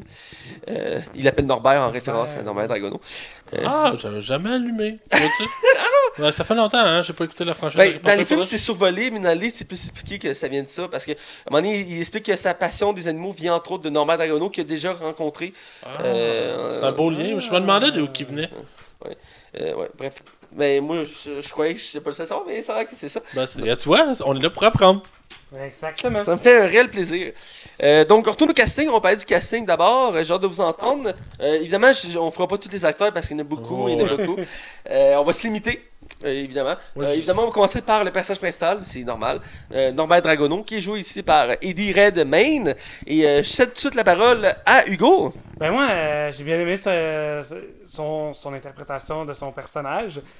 Il l'a repris d'une bonne façon. Il l'a remis à un plus haut niveau. Ah, ok. À mon avis. Ok. Voilà. C'est bon. Voilà. C'est bon. Max, je vais t'entendre. Ben moi j'ai trouvé que M. Redman faisait une très bonne job. Je pense que naturellement le personnage il l'a. Oui. C'est très naturel, on y croit, on s'attache quand même à ce petit gars-là qui est comme un peu gêné sur les côtés puis qui a de la misère à aborder les femmes. Ça le rend attachant. Pour vrai, ça serait vraiment en dessous de lancer des pins. Je pense pas que le film il est pas parfait puis il y a des problèmes puis on reviendra là-dessus. Mais il n'y a aucunement à blâmer là-dedans. Je trouve qu'il fait un job très honorable pour le rôle qu'il a à faire. Ouais, je suis satisfait de ce qu'il Moi aussi, j'aime beaucoup l'acteur, j'aime beaucoup son rôle de Norbert Dragono. Et je dirais que par contre, je sais pas si c'est plus accentué dans celui-là que dans le premier, mais le personnage est très gêné, très réservé. Et j'ai l'impression qu'on met plus d'emphase là-dessus dans ce film-là. Même si dans le premier, c'était quand même montré. Je dirais que là, il y avait des phases que tu voyais, il y a des moments qu'il cherche ses mots, puis il est comme. Il est plus gêné quand il revoit Tina. Il y a comme un moment un peu malaisant, un peu. Ou que ce soit encore son assistante aussi. Oui, son assistante qu'on va. C'est vrai, il y a une assistante, j'ai oublié. Mais oui, effectivement, il y a je trouve vraiment que Mathieu, là, ces derniers temps, là, il y a des yeux de salamandre. On reviendra dans le côté spoiler, mais c'est une référence au film. Oui, Max, c'est très drôle. Il faut tellement, Hugo, que tu te sers ça comme technique de cruise avec ta date. Là. Ah, t'es pas game. Pas game, man. Pas game. Je te paye une bière, c'est ça. Si tu finis par l'avoir, là. Ouais? Je pense que oui. Ouais, je te paye une bière si tu fais ça. Mais il faut que tu le fasses pour vrai, là. Ouais, mais je pourrais arriver et puis faire comme ouais, je lui ai dit qu'elle avait des yeux de salamandre, mais. Hugo, tu sais que tu sais pas mentir, je suis capable de savoir quand tu mens. Fait que c'est mieux de le faire pour vrai. C'est vrai. C'est vrai, c'est pas une joke, je sais carrément. Bref, donc on va aller avec ça. J'ai bien aimé l'acteur, comme je dis, le personnage. Je dirais pas qu'il porte le film sur ses épaules, parce qu'il y a tellement d'acteurs dans ce film-là. Il y en a beaucoup. Mais il est l'âme du film en soi, parce que c'est lui qui crée l'histoire. Parce que oui, on suit le but, c'est de suivre le méchant, un peu comme Voldemort dans Harry Potter. C'est sûr, Eddie, il prend la place de Daniel Radcliffe qui faisait Harry Potter. Dans un autre style, il fait pas le même style de personnage. Au moins, c'est ça, il est complètement opposé à. Non, c'est ça, il est vraiment pas pareil.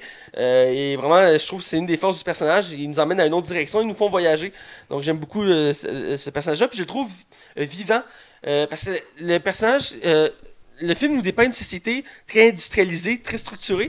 Puis lui, il vit comme un monde à part. Il vit dans un monde que la nature, c'est le primordial. Les animaux, c'est le truc le plus important, c'est le plus précieux. Et tout le long du film, il nous rappelle cette chose-là. Et je trouve que ce personnage-là, je l'aime pour ça. Parce qu'il me fait oublier le côté les villes, l'industrie, tout ça. Il me fait penser à un autre univers magique où il y a des couleurs vives, où que les animaux sont vivants. Puis, ils sont pas des bêtes assoiffées de sang qui veulent nous tuer. Ils sont amicales, tout ça. Donc, j'ai beaucoup aimé son personnage pour ça. On va avec l'actrice principale du film, parce qu'il faut quand même parler d'une actrice, même s'il y en a plusieurs dans le film. Là, je vois qu'Hugo est perdu.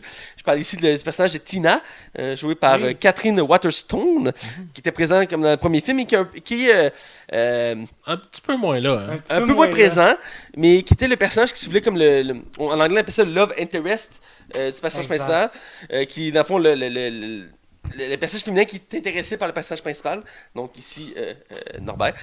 Ça pourrait être un non, hein, sur du temps. Non, c'est ça, c'est un personnage avec une tête sur ses épaules. Elle est au rare d'ailleurs. Exact, oui. Donc c'est important de préciser. Donc on va faire notre tour de table. Ouais. J'y vais avec Max. Moi je la trouve bonne. Je la trouve vraiment honnête dans sa façon de de sortir le personnage. Je suis content aussi justement qu'elle soit pas juste la fille de service. Elle a un caractère, elle a aussi pour imposer sa patte. Je trouve que c'est un personnage que, par exemple, j'aimerais ça qu'on exploite un peu plus sa profondeur dans le sens. Excusez, pensez pas croche mes gars. Je vous voyais me faire des regards. Je trouve que c'est un personnage qui mérite d'être approfondi.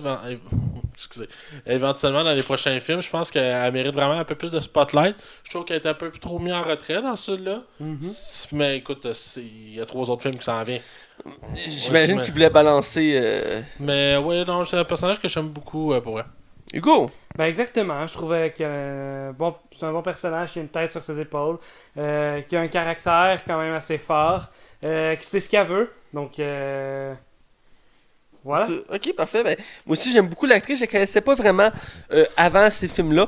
Mais c'est une très bonne actrice. Puis, ce que j'ai lu, c'est une actrice qui a vraiment un jeu varié. Elle peut faire autant de la comédie, du drame, des films d'action, des films fantasy. Elle est cute en plus. Elle est cute aussi. Puis elle se démarque des actrices hollywoodiennes qu'on voit tout le temps. C'est toujours le même type de femmes qui prennent des blondes aux yeux bleus. Ou, ça, il n'y a pas de peau là-dedans non plus. Non, c'est ça. Elle est pas là pour être habillée sexy. Elle est pas là pour être une cruche. Elle est là pour être un personnage féminin important. Comme Hermione. Ouais, comme Hermione, voilà. Hermione aussi, c'est le principe. Puis c'est une des forces de J.K. Rowling. Il n'y a pas vraiment de personnages féminins cruches dans ses œuvres.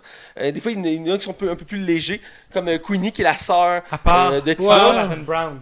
Mais, Hein? Martin Ouais. Brown. Ben, c'est elle que je voulais mentionner, entre autres, là, mais... mais tu sais, comment il s'appelait le nom du bal? Comment il s'appelait? Neville? Neville, ouais. Tu sais, c'est il prouve que n'importe quel personnage peut être un peu nono et un peu.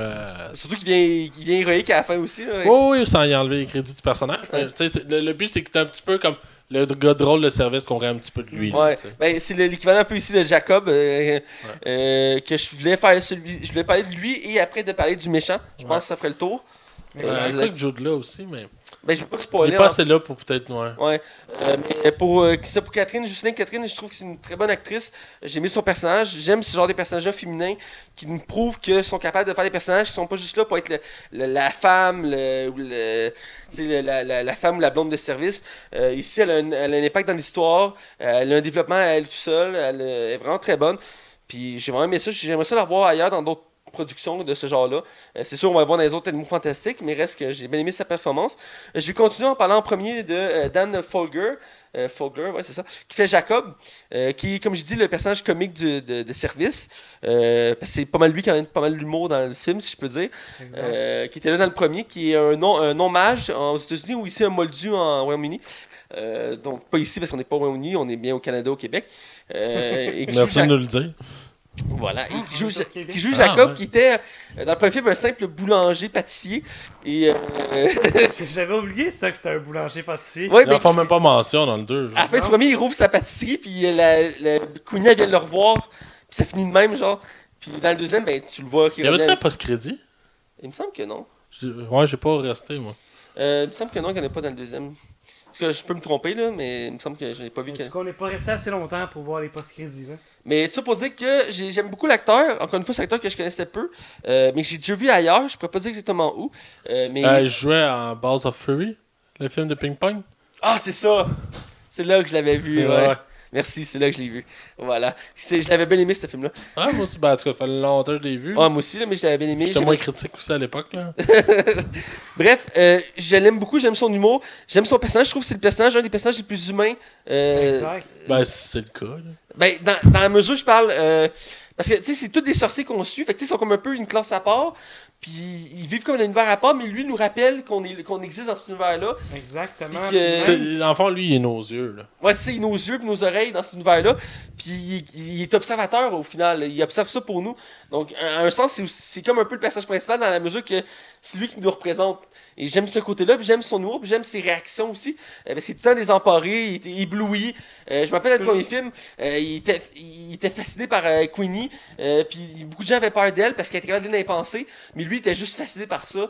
Puis je trouvais ça faisait la beauté de son personnage parce qu'il était comme, tu sais, il était un peu naïf. Mais ça faisait vraiment partie de sa personnalité. Puis j'aime beaucoup ce personnage-là. Donc je te laisse aller, Hugo.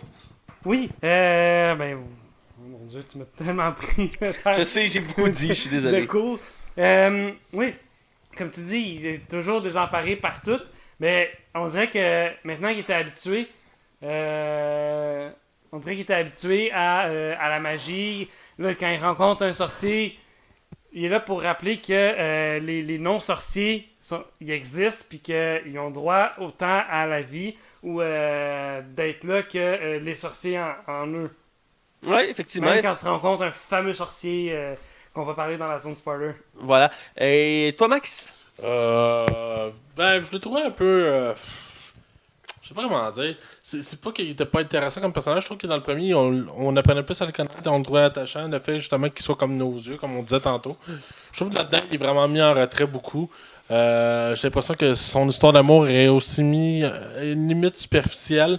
Malheureusement, je sais pas. Je l'oublie là, comme personnage. Là. Même dans le film, je suis comme, ah oui, c'est vrai, il est là. Je trouve que c'est un personnage qui est comme trop mis en retrait, qui mériterait d'être un peu plus d'exposure, parce qu'à un moment donné, le film se perd, et je trouve que lui, là-dedans, aurait aidé un peu à lier les boucles, là, si on veut. Là. Mais c'est pas que j'aime pas le personnage, je trouve juste que il n'aurait pas été là, il aurait rien changé dans le film, je trouve. En tout cas, on reviendra. Je sais qu'est-ce que tu fais référence avec Queenie, mais On en parlera dans le côté spoiler, effectivement. On va finir avec Johnny Depp, on peut pas s'en empêcher, c'est les grands méchants du film. Puis c'est. son 15 minutes, il était carré. Écoute, puis je pense que c'est l'acteur le plus connu du casting aussi, faut le préciser. Ouais, Ben, il y a Jude Law aussi, là, mais. Eddie Redmayne, là. Il était même pas là hein, à l'avant-première, parce que l'avant-première se passait en France. Et il était pas là vu qu'il y a comme des déboires autour de lui sur le fait que. Il y a apparemment qu'il battrait sa femme, puis... Ouais, ben sa femme le poursuit en justice, il y a des problèmes de l'alcool, il y a des problèmes d'argent. C'est pour ça qu'ils l'ont pas invité à l'avant-première. Ah, ben... Mais il amène encore du monde en salle, lui. Ben oui, mais c'est Johnny Depp. Donc on va parler de Grindelwald, joué par Johnny Depp. Je vais laisser la parole à Max pour commencer. C'est un méchant que j'ai hâte de voir évoluer dans les prochains films. J'aime son look aussi. J'ai hâte de voir comme vraiment plus ses intentions parce que ça reste quand même nébuleux, même à la fin, si on se doute de la direction que ça va avoir. Parce qu'il y a quand même un beau punch à la fin, mais on reviendra. Je trouve quand même le méchant. C'est un méchant qui est vraiment intéressant. Je trouve qu'il est dans la lignée des méchants d'Harry Potter. J'ai vraiment hâte de voir la direction qu'ils vont prendre avec lui. Mais je trouve qu'il est pas assez là. Il est là comme 15 minutes à la fin, puis le reste du film, on le voit comme par tranche de 2 minutes. Je pense que c'est un des points faibles du film. C'est un des problèmes. Il faut qu'on ait peur de ce méchant-là. Puis, en tout cas, on reviendra dans la zone spoiler. J'en ai sur le cœur à dire. Ok, c'est correct. Go! Ben, je trouve que c'est un bon personnage. J'ai hâte de le découvrir encore plus. Mais comme Max le disait, on le voit comme 15 minutes au début, 15 minutes à la fin, puis à coup de... Il pourrait être oublié parce que... À un moment donné... Ah, c'est vrai, il y a Grindelwald qui est là. Ben, ça arrive vraiment... Ou c'est ça, mais parce qu'il y a vraiment on dirait quand il apparaît, on dit ah, il fait le gentil méchant là, je suis là, un peu comme à la Voldemort. C'est comme je suis là. Ben tu sais, Voldemort dans les premiers films, il était juste là à la fin. Ouais, mais Voldemort il te le teasait tout le temps. Tu sais comme Thanos, t'avais hâte de le voir parce que depuis le premier quasiment il t'en parle. Mais on pourrait le comparer à Thanos puis faire comme c'est le gentil méchant là. Il aurait fallu nous le teaser à la place. Je pense que c'est ça qui aurait été préférable. Ben, il avait été teasé le premier. Oui, mais c'est ça, mais vu qu'il y a 5 films, c'est pas comme si on savait que le prochain c'était le dernier. Non, là, non, c'est sûr. On le sait qu'il y en a d'autres. Là, fait que... Ben, écoute... La façon dont il était présenté dans le film, Johnny Depp, on dirait que ça lui donnait un good bad boy. Ouais, c'est parce qu'il est pas il est comme Thanos un peu. Il est pas tout à fait méchant dans sa... Il est pas tout à fait gentil, mais il est pas tout à fait méchant. C'est ça que je veux dire. Exactement. Ouais. Mais ses intentions sont... Il y a un côté sympathique à son personnage. Ses intentions sont compréhensibles. Ouais. C'est une des forces, là, faut lui donner. Là. Pour ma part, j'aime beaucoup Johnny Depp dans quasiment tous ses rôles. J'aime ça le voir parce qu'il nous fait voyager à travers ses personnages. Parce que souvent il est maquillé ou il fait des personnages hors normes. Et dans ce cas-ci, ça déloge pas la règle. Ils l'ont transformé. Il est comme blond, quasiment albinos, avec des yeux blancs. Ben, un œil blanc. Ça m'impressionne un peu. Puis il y a une moustache, je crois aussi. Vraiment. Et puis il est habillé élégant, tout ça. Puis... Mais moi, j'aurais laissé son look du début du film. Avec les cheveux longs, là. Ouais. Je trouve qu'il était plus effrayant comme ça. Ben, mais il me rappelait Sirius. dans ce qu'on sait des livres d'Harry Potter, les personnages ont les cheveux longs, first of all. Puis de deux, dans Harry Potter 6, si ma mémoire est bonne, c'est dans le 6, on voit un flashback quand Voldemort cherche la baguette de Suro. Et on voit Grindelwald dans une cellule. Et il ressemble fuck all pas à Johnny Depp. Non, j'imagine. Il est genre châtain aux cheveux longs, puis il est fucking mince. Il était pas casté encore. Non, ben, ils ont pris l'acteur de même. J'étais même pas sûr qu'il allait avoir des films après. Non, c'est ça. Faut faire le dire aussi, Grindelwald, dans les flashbacks, il était vieux, là. Ouais, aussi, mais je veux dire, il ressemblait pas. Je veux dire. Mais reste que. Puis il y a eu beaucoup de critiques sur le look de Johnny Depp pour Grindelwald. Il y en a beaucoup qui ont chialé après le film à cause de ça. Entre autres à cause de l'acteur. Parce qu'on prend un acteur américain faire un personnage britannique. Ah, Puis aussi pour son look. Entre autres. parce qu'il faut un acteur qui amène du monde dans la salle. Là. Le Warner s'en calisse que t'aimes pas ça. Là. Ah, ça a pas fait tant de scandale que ça. Il faut préciser aussi que toute la saga Harry Potter, il y avait, je pense, un ou deux acteurs qui étaient américains, le reste c'était tout britannique. Ben, c'est comme ça. Puis. Jude Law, il est britannique aussi. Effectivement, dans ce cas-ci, il essaie de maintenir ça, mais Zoe Kravitz, je suis pas sûr si elle est britannique ou elle est américaine par contre pour elle. Je pourrais aller vérifier en attendant. Mais effectivement, les autres, je pense, sont toutes. Ben non, en fait, non. Le premier film se passe aux États-Unis, fait qu'il y a quand même pas mal d'acteurs américains, je crois, dans le premier film. Probablement. Mais reste que ça. À chaque fois qu'on fait des choses comme ça chiale. Moi, j'ai aimé quand même le personnage de Johnny Depp. Je trouve qu'il maîtrise quand même bien. C'est dommage qu'on le voit si peu dans le film, parce qu'il avait déjà été teasé dans le premier, comme on a mentionné. Mais pour ce qu'on en voit, j'ai bien aimé sa présence. Ben, c'est une montée, là. C'est ça qui Ouais, se ça, passe. j'aurais aimé un peu plus de dialogue, parce qu'il y a plusieurs scènes qui est là, mais il parle pas. Là. Genre la scène où il s'évade, là, ça dure genre 15 minutes, puis il parle pas nullement. Là. Il fait juste Zoe s'évader. Kravitz, c'est-tu la fille Lenny Kravitz pour elle? Je pense que oui. Ouais, c'est ça, c'est sa fille. À qui? Lenny Kravitz. American Woman! Ouais, je sais. Voilà, Ah, ok, c'est sa fille. Ouais, c'est lui. Ah, ok, ouais. Ben, c'est elle, mais c'est. Ouais, je comprends, je comprends. Je savais pas, tu viens de me faire une anecdote intéressante. Puis elle est américaine. Ah, c'est ça, ok, ouais, t'es américaine. Bon. Johnny Depp n'est pas tout Quand je seul. repense, c'est vrai qu'elle y ressemble en plus. Hein. Bref, j'ai bien aimé Johnny Depp. J'aurais voulu le voir plus. Le fait qu'il y ait juste un œil blanc, ça m'a chicoté aussi. Je comprends pas pourquoi ils n'ont pas mis juste les deux yeux blancs. J'imagine qu'il y a une explication plus loin là-dessus. Mais reste que ça me buguait. Chaque fois que je voyais son regard, ça me perturbait. Mais dans l'ensemble, j'ai aimé son look, j'ai aimé sa présence. Mais j'aurais voulu un peu plus de dialogue pour un peu plus comprendre ses motivations. Mais effectivement, c'est la montée, donc on va le voir de plus en plus. Donc voilà. On va avec la critique générale du film. Ouais. Donc on fait encore un tour de table. Je vais y aller si ça vous va. Vas-y, garde. Donc pour le film, c'est sûr c'est pas le meilleur film de la franchise Harry Potter, si on va le mentionner. Le film souffre de quelques défauts. Mais c'est pas le pire, je trouve. Ce serait sujet à débat. Je considère vraiment Harry Potter 5 et 6 en dessous. Ben, il faut dire qu'il y avait beaucoup fait de survol avec le 5 et le 6. Il y avait beaucoup de choses qui avaient été coupées des livres. Mais de ce film-là, il y a quelques défauts. Il y a quelques longueurs en soi. Le film ne s'attarde pas trop sur l'histoire principale. L'histoire principale est comme mise de côté un peu, est survolée, d'où le fait que Johnny Depp on le voit peu. Mais il met l'emphase beaucoup sur l'exploitation de l'univers. Il établit encore beaucoup l'univers. C'est quelque chose qu'on reprochait au premier. Qui ont mis encore plus dans le deuxième, c'est d'exploiter encore plus l'univers d'Harry Potter, sur les personnages présents, sur l'univers en soi. On voyage beaucoup. On voyage États-Unis, Royaume-Uni, France. On voit beaucoup de flashbacks dans ce film-là. Ouais. Il y a une quantité énorme qui n'est pas habituelle dans ce genre de film-là, de l'univers d'Harry Potter. Mais dans l'ensemble, l'univers est là. Les effets spéciaux sont à couper le souffle. Les personnages sont intéressants. On aime suivre leurs aventures. On aime découvrir le côté magique de l'univers. On aime être époustouflé. Moi, c'est ça que j'ai adoré. J'ai aimé voir des personnages comme Albus Dumbledore joué par Jude Law. J'ai aimé ça, voir ça. J'ai vraiment été époustouflé. Mais effectivement, ça n'a pas été autant l'excitation que j'ai eue quand je voyais des films d'Harry Potter. Reste que c'est un bon divertissement. Puis en tant que fan d'Harry Potter, j'ai adoré. Même s'il y a quelques petites erreurs ou comment je pourrais dire ça, bugs dans l'histoire qui ont été placés, qui restent à débat, que sur moi qui vont être plus expliqués dans les prochains films, parce que pour l'instant, il n'y a pas tant d'explications. Mais dans l'ensemble, de base, la scénariste, c'est J.K. Rowling. Donc, s'il y a un bug, c'est que c'est plus ou moins voulu, dans la mesure que c'est toujours son œuvre, celle qu'il dirige. Donc, au final, si elle a voulu faire ça, c'est qu'il y a une logique. Je crois au fait qu'elle est bonne là-dedans. Je veux dire, elle n'a pas fait exprès de faire une grosse erreur si c'était pas une logique à l'intérieur de ça. Donc, je laisse le bénéfice du doute. Et donc, dans l'ensemble, j'ai bien apprécié le film. Toi, Hugo? Moi, j'ai bien apprécié le film aussi, mais je trouvais que le film est un peu lent dans sa manière d'avancer. Oui. Si vous comprenez ce que je veux dire. C'était le seul point qui me chicotait. Ça allait pas assez vite. C'était plutôt lent, un tempo lent. Mais j'ai bien aimé les nouveaux personnages qu'on a pu voir. Dumbledore et Jude Law. Donc... Pour nommer que eux. nommer que eux, parce que je peux pas nommer trop de personnages. Non, c'est correct. Mais t'as aimé ça. J'ai aimé ça. Rien que Little Strange, parce qu'il en parle dans la saga originale. Ah oui, oui, oui. Mais quand tu vois, t'entends Little Strange, tu fais comme, hein? Mon dieu, c'est l'ancêtre de Bellatrix ou. Ouais, ben. Mais c'est encore flou là-dessus, on comprend pas trop. Ouais. Puis, voilà, le twist à la fin aussi qui surprend. Ouais, j'en ai pas parlé, mais effectivement, c'est assez particulier comme twist, on en reparlera. Fait que, Max? Ben.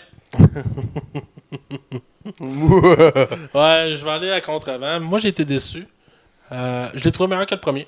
Je tiens à le préciser. Le premier, j'avais été déçu davantage. Je l'avais trouvé même. Ouais, mais faut plate. dire qu'il y a Matt qui t'avait déjà spoilé la fin. Là. En partage, je manquais une surprise. Mais même en ça, dans l'ensemble, le film m'avait ennuyé. J'avais pas eu aucun plaisir. J'étais comme pas émerveillé. Tu sais, l'univers Harry Potter, je trouve qu'à chaque film, une des avantages, même dans ceux qui sont un peu moins bons, il y a quand même tout le temps de l'émerveillement. On est tout le temps surpris. Tu sais, surtout quand t'as pas lu les livres, t'as vraiment des vraies surprises et.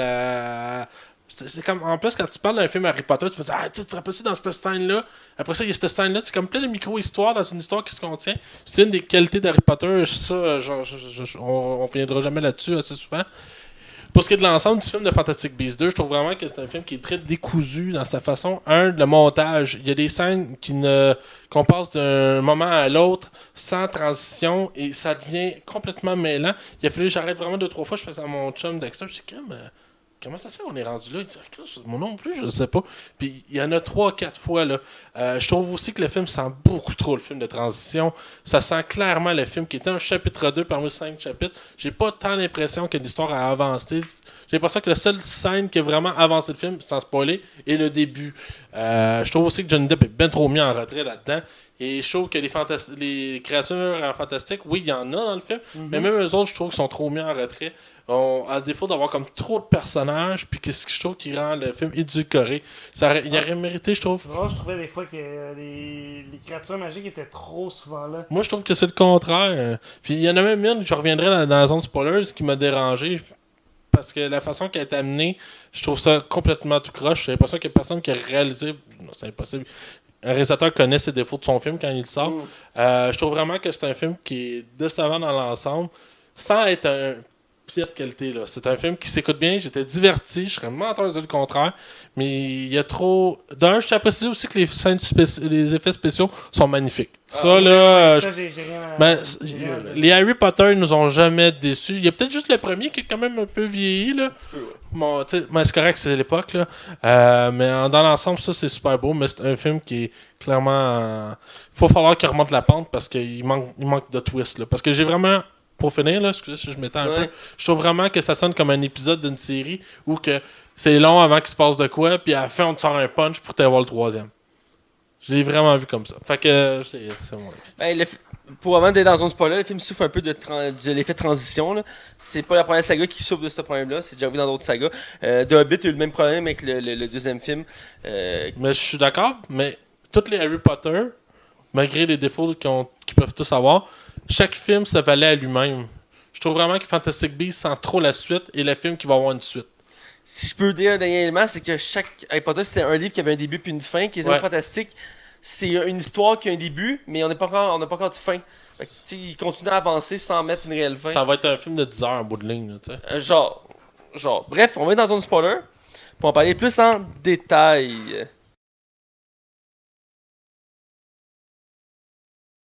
On est du côté spoiler. Et comme on l'a mentionné, on parle des Animaux Fantastiques 2. Et là, on va parler vraiment en détail du film, ce qu'on a aimé, ce qu'on a moins aimé, ce qui nous a chicoté, ce qui a fait pleurer Hugo. Alors, on va en parler sans réserve. Spoiler. Hugo approuve d'un hochement de la tête.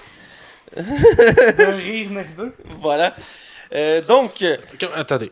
Comment avez-vous trouvé le traîneau du Père Noël? Le traîneau au début du film. C'est la première affaire qui me vient en tête. Je crie, c'est un film de Noël.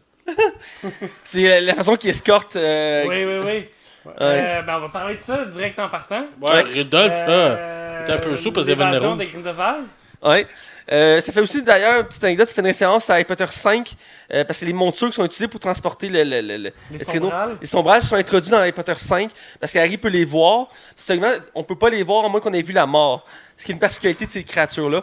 D'où le fait qu'Harry Potter les voit dans le 5 puis il commence à paniquer parce que à la fin du 4, il voit pour la première fois la mort en voyant Cédric mourir dans ses bras. Ben, j'aurais pensé qu'il l'aurait vu quand Voldemort l'aurait. Moi aussi, mais c'est vrai que ça comptait pas vu qu'il était pas assez conscient, un truc comme ça. Parce qu'elle l'expliquait à un moment donné, J.K. Rowling.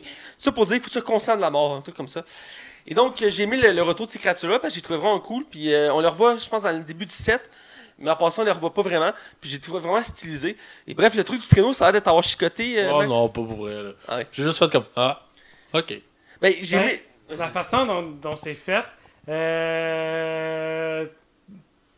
c'est un peu bizarre comment Grindelwald a réussi à s'évader. Il a Inverser les rôles. il a inversé les rôles avec quelqu'un d'autre, avec du polynectar. Ouais. Le ministère, là, hein, quand il le laisse tomber en bas, la raison pourquoi il le tue pas, c'est parce qu'il veut prouver que genre il réussit sans violence. C'est ça le point? Ou? Qui tue pas Grindelwald? Le gars qui tombe en bas, là. Bonne question. Je sais pas pourquoi il l'a laissé tomber, là, mais. Ah, puis la... Il laisse tomber, Ah! mais Il laisse fait tomber pour qu'il y ait un avec sa témoin de baguette. ce qu'il a fait. Ah, c'est voulu? Ok, pense- je l'ai pas compris. Ça. Je pense que c'est ça parce qu'il a tué tout le monde sauf lui. Puis moi, comment je l'avais vu dans le film, c'est que c'est un peu comme il y a des criminels qui font ça. Ils laissent un témoin pour raconter leurs histoires. Pour que lui, il retourne au ministère et dit ah, il s'est échappé, il a fait telle affaire, il a tué telle personne. Il faut avoir peur de lui, tu sais. Ouais. C'est pour créer une terreur autour de lui. Et donc, je le voyais un peu comme ça. Mais j'ai trouvé un peu bizarre la façon qu'il s'échappe parce que il inverse, puis il décide quand même d'attaquer le chariot puis de tuer tout le monde avant de s'en aller. Oui. Ouais, donc, en pitchant la créature, que je me rappelle plus du nom, là. Ah, là-haut, il y a un petit lézard, là. Ah, qui était cute. Ça. Ouais, Il y a comme un coffre sur la bouche, là. Ouais, mais en tout cas, j'ai trouvé l'intro quand même assez nice. Parce qu'on voyait à l'œuvre, en fait, Johnny Depp vraiment à l'œuvre en tant que sorcier. Et j'ai vraiment aimé ça. Avec des sorciers sur des balais en arrière. Ouais, aussi, qui escortait le chariot. Mais j'ai trouvé la scène d'intro avait quand même de la gueule, là, je veux dire. Exact. Puis elle faisait une belle transition avec le premier film parce que ça commençait aux États-Unis. Puis après, ça retournait au Royaume-Uni, puis on finissait en France, comme il a été mentionné à l'origine dans le film. Parce que ces films-là veulent voyager. À chaque film, ils vont voyager dans des endroits nouveaux. Donc là, cette fois-ci, c'était la France, Paris. Et Exact. Les je putains de français. suis prêt à parier qu'un des prochains films va se passer en Russie. Pourquoi? Parce que dans Harry Potter 4, ils disent qu'il y a 3 grandes écoles de sorciers. T'as Poudlard qui est au Royaume-Uni, t'as Beaubaton qui est en France, puis t'as, tu vas le prononcer parce que mon russe est assez mauvais, Roucheron, Domstrang. Domstrand, Il y en a-tu au Canada? je sais pas. Ah oui, J.K. Rowling a mentionné dans son blog qu'il existe une école au Canada aussi de magie. Imaginez à Montréal dans les années. Quoi, c'est 1920 que ça se passe? Ben, les mots fantastiques, c'est dans les années 20, ouais. Puis Harry Potter, c'est dans les années 90. Ah ouais, c'est 90, Ouais. c'est Harry Ouais. Potter. Ah, Ouais, génial. 90, ouais. Parce que c'est dans ces années-là qu'ils ont écrit, en fait. Fait que. Ah ben ouais. Elle écrivait ça en prenant le train. Les films sont conscients qu'ils sont dans les années 90. Oh, ouais. Ouais. Tu remarqueras, il n'y a pas beaucoup de technologie dans les films d'Harry Potter, mais si tu remarques la peu de technologie qu'il y a, tu vois que c'est un Comme peu. ben, chez les Dursley. Là, voyons, je sais pas. Les Dursley, ouais. Tu peux voir qu'il y a un micro-ondes. Genre, Un micro-ondes, tu une peux te douter TV, que, puis ouais, tu comprends. Donc, qu'est-ce que je veux dire Un là-dessus? placard. Ouais, ça c'est l'intro. On va, d'accord. On va. Moi, je veux mentionner, entre autres, parce que une des trucs que j'aimais beaucoup du premier film, c'est la valise de Norbert, qui me faisait voyager un monde rempli d'animaux. Dans celui-ci, il met plus de côté, même s'il a toujours avec lui sa mallette. Mais on voit son bureau de travail, qui est comme dans un souterrain. Puis j'ai aimé vraiment c'est comme un univers fantastique, vraiment. Moi, j'aimais ça voir les créatures qu'il y avait là. Ils étaient toutes uniques en soi. La grosse aquarium, l'oiseau. Écoute, les petits bonhommes verts, ceux qui volent les bijoux, là, Ouais, ben j'ai oublié le nom. les renifleurs. Les renifleurs. Il y en a Comme plein. l'art Les d'ornithorynque, nifleurs. là. Ouais, les renifleurs. Les nifleurs. Les nifleurs, je pense, ouais, c'est ça. C'est-tu? En tout cas, c'est fini par fleur, là. Bref. Puis j'ai aimé vraiment ce côté-là, le labo, puis ça, j'ai vraiment aimé j'étais comme, waouh! Puis que l'aquarium qui va s'occuper de son espèce de cheval d'aigle. Ben, c'est comme un dragon d'algue. Ouais, un dragon d'aigle. d'eau. Ouais, un truc comme Genre ça. dragon d'eau. Puis en tout cas, j'ai aimé vraiment le design. Ils ont vraiment mis, tu vois qu'ils ont vraiment mis le budget pour ces affaires-là. Les effets spéciaux là-dedans, écoute, Ah ouais, puis il y en a beaucoup. Je pensais que je trouvais que le premier était un petit peu réservé au niveau des effets spéciaux. Je trouve que dans celui-là, ils ont décidé qu'on va en mettre all-in, là, tu sais. Je pense que c'est une qualité dans le film, pour vrai, c'est pas des effets spéciaux. C'est des effets spéciaux qui appuient le propos, je trouve. ouais, voilà. Mais l'affaire des rideaux, là. Je fais une petite Ouais, parenthèse. vas-y. Il y a les gros rideaux noirs, là. Qui se font, dans le fond, quand tu les touches, tu peux aller à la conférence de Grindelwald. Ouais. C'est tellement expédié vite. Toute la ville elle se fait embarquer avec ça. On dirait que la population réagit pas beaucoup. Puis au moment qu'il le retire, on le voit même pas. Genre, on voit juste tranquillement que c'est retiré, mais ils en font même pas mention. Il y a personne qui est comme surpris que ça s'en aille. Je trouve tellement que c'est comme arrivé out of nowhere, puis c'est comme pas appuyé, puis c'est comme pas assumé, genre. Je suis d'accord, c'est un point qui est vraiment expédié, là. C'est même pour moi qui... On voit un dessin d'un aigle blanc, mais ça représente quoi? C'est-tu pour une future... C'est un teaser pour les futurs films? Le dessin de l'aigle blanc. Ouais, que Queenie a mis sa main dessus. Exact. Je sais on voit un symbole de corbeau, ça représente la famille Ah, c'est d'Estrange. peut-être un corbeau, je dis un aigle, mais c'est peut-être Ben, un si corbeau. c'est le corbeau, c'est le blason de la famille d'Estrange. Ok. Il le mentionne plusieurs fois dans le film. Ben, comme moi, ok, ben, je me suis pas rendu compte de voir. Ah. Mais c'est quand même, il y a beaucoup d'éléments dans le film, hein, il y a beaucoup de stock. Là. Nicolas Flamel, vous trouvez comment? Est-ce que vous étiez satisfait de son design? Parce qu'il est fait à la nuit. du design. Elle était très bien fait, hein? Je savais qu'elle allait être là, j'avais entendu parler comme quoi il allait être là, puis j'étais comme ah. Puis je pense qu'il a été spoilé dans les dernières bandes annonces. Dans la dernière annonce, à la fin, il l'avait, ouais. Il l'avait, puis j'étais déçu de le voir dans la bande annonce. Ah ouais, là-dessus, là. Parce qu'il avait été dit qu'elle allait être dans le film. Puis là, ils le mettent dans la dernière bande annonce. Je pense qu'elle était dans la première parce que j'ai juste écouté la première bande-annonce de Fantastic Beasts. Vous l'aimez pas pour chose. Voilà. Donc, non, moi aussi. J'ai bien aimé comment il est introduit. Il y a quel âge dans le film? Il y a 400 ans? Il y a 300 quelques ans. Là. Ouais, c'est ça, il est pas jeune. Et quand, il donne de la renaissance. Tu sais, Jacob qui lui prend la main, qui fait comme ouh, j'ai mal à la main. À Venus, vous avez au moins 375 ans. Mais l'affaire qui m'a gossé, moi, dans le film, d'un, je trouve que la scène qui vont. Avec le gars qui est le frère de. De Norbert. Non, qui est le frère de Zoé Kravitz, l'État, qui enferme du monde dans le cachot, puis finalement, ça s'évade en 30 secondes. Finalement, cette scène-là aurait pu pas être là, puis ça aurait rien changé. Puis c'est ce qui m'amène à un des problèmes du film que j'ai vraiment fait comme tabarouette, c'est bien fucké, là. Genre, justement, ils sont là, ils s'évadent, ils voient que le gars tombe dans les pommes, puis bam, ils montent en haut. Ben, en fait, on voit même pas la transition qui monte en haut. Ils sont déjà dans la rue. Il y a la créature qu'on entend juste le temps d'une phrase qui s'est échappée du zoo, si j'ai bien compris. Cirque. Cirque. Oui, oui. Puis à l'arrêt de Nowhere, il n'y a personne qui a réagi. On n'entend pas parler pendant ces deux scènes-là. Puis il n'y a aucune mention du fait que cette créature-là est comme évadée. Puis il n'y a comme personne qui réagit à part le moment qu'elle arrive. Je trouve tellement que le film a une coupure bizarre. Oui. J'ai vraiment fait comme, ouais, non, c'est moi qui suis pas ou la coupure est bizarre. J'ai vraiment. Pour vrai, ça arrive comme 2-3 fois dans le film. J'essaie juste. Maintenant que t'en parles, tu sais, la créature qui pop de nulle part, puis elle apparaît comme au coin d'une rue, puis va vers. Ouais, parce que lui, de toute façon, si la créature se promène. Parce que si la créature se promène, les gens, t'aurais entendu des gens crier, puis faire comme partir de. Puis lui, il s'en aurait occupé déjà. Il l'aurait priorisé probablement. Chris, c'est son domaine. Fait que je trouve ça bizarre que le film amène ça comme ça. Pour vrai, cette créature-là aurait pu pas être là finalement. Là. En tout cas, j'ai vraiment trouvé ça comme bizarre. Là, comme Non, effectivement, la coupure était. Comment je faisais ça? Il y avait un problème de montage à ce moment-là du film. Puis si tu me permets, je veux juste te donner un deuxième contre-exemple aussi à Oui. la coupure. C'est justement juste avant. Tu sais, qu'il se ramasse comme dans des tombeaux que le livre, genre. Ouais. Il y a comme. Ils sont où avant, juste avant? Son ministère de la magie? Ouais, puis ça coupe d'un coup sec. Puis ils savent exactement son où, dans quel tombeau, puis exactement où. Je suis comme, ouais, tabarouette. Comment ils ont fait pour se rendre un là aussi vite? Comment ça se fait qu'il y a autant de personnages se croisent en même temps? Qu'il y avait combien de chances qu'ils arrivent au même moment? Je trouve. Pour moi, c'est un non-sens. Le film fait pas de sens à ce moment-là. Mais écoute. C'est quand même expédié, mais effectivement, il me semble qu'il y a une logique. Il y a beaucoup d'éléments, j'ai pas tout retenu du film. Mais il y a vraiment une coupure. Mais assez, je sais qu'il se retrouve dans les tombes, à la tombe de l'Estrange, parce qu'il faut qu'elle aille là. Il y a combien de chances qu'ils arrivent en même temps? Je sais que c'est la synchronisation, mais tu sais, c'est des films, hein, des fois. Mais faut que tu l'appuies. Ouais, je sais bien. Moi, par contre, je vais vous parler de. On n'a pas vraiment parlé, mais de Jude Law, qui joue à Blues and Border plus jeune. Parce qu'il est quand même assez âgé, quand même, l'acteur. Il est dans la quarantaine, je crois. Ouais, facilement. Ouais, il me semble qu'il est dans la quarantaine de Je suis mémoire. même pas surpris qu'il soit dans la cinquantaine. Ah, je serais pas surpris. Je vais aller voir en attendant. Ouais, vas-y voir, je serais curieux de savoir parce que j'étais pas sûr. Je regardais son âge, j'hésitais à savoir quel âge qu'il avait. Mais ils ont pris le bon acteur, premièrement. J'ai bien aimé sa performance.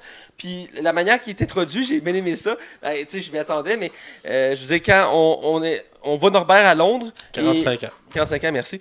Et il y a un gars qui le pointe, puis il pointe au loin quelqu'un qui est sur un toit. Puis il serre le gant, puis il apparaît à côté de la personne. La Ah, personne c'est une se belle retourne. scène, ça. Puis j'ai vraiment aimé ça. Ça J'ai fait comme. aimé cette scène-là aussi. J'ai fait comme, hey, c'est Albus Mais Dumbledore. c'est imaginatif. Ouais, tu te laisses Quand même une embarquer. nouvelle dimension. C'est là que l'univers d'Harry Potter s'applique, c'est quand t'es comme émerveillé par des petites choses comme ça, de la magie, genre. Puis j'ai aimé le fait qu'il nous présente, puis la façon qu'il le présente comme si c'est quelqu'un de normal, puis tu sais, il était mis avec Norbert, puis j'ai vraiment aimé, j'ai senti que c'était le Dumbledore que je connaissais. Par contre, à la fin qu'il finit son discussion, j'ai comme, ben j'ai pas bugué, mais je m'attendais à ce qu'il y ait une explication, mais Norbert à la fin il dit, pourquoi c'est pas vous qui allez vous battre contre, puis il dit, ben moi je peux pas. Ben, il y a une explication, en fait. Ouais, il explique à la fin. Ah, ben, moi, je l'ai compris, moi, je l'ai compris, On là. comprend à la fin, ça, ce bout-là. Je l'ai compris J'avais pas fait, avant. ben, je connais l'univers Harry Potter, mais tu sais, avant le flashback un peu plus loin qui explique leur lien entre les deux, j'avais pas fait ce lien-là Il y avait encore. pas déjà eu ça dans les autres films Harry Potter, les liens de sang? Oui, dans le sixième. Il y avait des pactes. Ouais, le pacte de sang. C'est qui faisait un pacte? C'était Malfoy et Rogue. Malfoy et Rogue? Non, Malfoy est la mère de... Rogue est la mère de C'est quoi Malfoy. les conséquences, c'est stress? Il meurt. Littéralement. Ouais. Puis il y avait pas... Rogue et Lily? Rogue ne promet pas de protéger Harry? Je sais plus. Je pense que oui. Je pense que oui. J'ai trouvé ça bien aussi qu'on aborde l'homosexualité. Ouais, ben, oui, c'est un élément que j'ai mentionné parce qu'on a droit à beaucoup de flashbacks dans ce film-là, dont certains sur Albus Dumbledore et Grindelwald, parce qu'on réalise que, dans le fond, c'était des meilleurs amis d'enfance et qui ont une relation amoureuse. Et, dans le fond, dans les flashbacks, c'est là qui explique le pacte de sang à travers un bijou qu'ils ont créé ensemble, qui va clairement être un bijou qu'on va pas acheter pour collectionner les objets Harry Potter, parce qu'il est vraiment mis d'emphase dessus. Ouais, c'est ça. Ben, le fait que... Parce que dans les films d'Harry Potter, Albus Dumbledore, il n'hésite pas à aller dans l'action, puis sur le coup, quand il ne mentionne pas, je m'attendais à voir plus dans le film. C'est le point que je vais mentionner. Je pensais voir plus Albus dans le film. Je pense que ça va être plus en plus. Là. De plus en plus, il va être Au final, c'est censé être lui qui batte le méchant. Parce que dans les livres d'Harry Potter, il est mentionné que c'est Albus Dumbledore qui a battu Grindelwald en duel. Et de ce fait, c'est lui qui a la baguette de Suro. Parce que si vous ne l'avez pas encore remarqué, Grindelwald a la baguette de Suro. C'est sa baguette. Là, pour ceux qui ne savent pas c'est quoi la baguette de Suro, eh bien, c'est une des 3 reliques de la mort qui sont mentionnées dans les films 7 et 8 d'Harry Potter qui permettent de comme, défier la mort en soi. Donc voilà. Mais ça, j'ai bien aimé la Business Modern. Puis pour revenir à ces flashbacks, j'ai trouvé qu'il y en avait quand même beaucoup. Ce qui était particulier de ce film-là. C'était un des défauts et une des qualités en soi du film parce que ça ralentissait beaucoup le film. Ce qui pouvait causer certaines longueurs, mais aussi on apprenait certaines choses. Oui. Entre autres, un peu sur le passé de Norbert Dragono, qui était intéressant, entre autres, avec les... comment ça s'appelle déjà? L'épouvanteur? Non. L'épouvanteur, oui. C'est l'épouvanteur, c'est ça. On apprend que sa peur, c'est de travailler dans un bureau. On a aussi quelques flashbacks avec l'état Lestrange qui essaie d'expliquer un peu l'intrigue du film, qui est, je dirais, un peu... décousu, ouais. Un peu... je ne veux pas dire chaotique, mais désordonné. Ben, vous avez trouvé ça comment, la passe du Titanic? Ouais, ben... C'est Titanic, pour vrai? T'as pas remarqué les trois... C'est le bateau du Titanic? Ouais, c'est le bateau du Titanic. Voyons aussi. Le Titanic a 4 cheminées. Ouais, c'est 3 ou 4. C'est en quelle année qu'il a coulé le Titanic?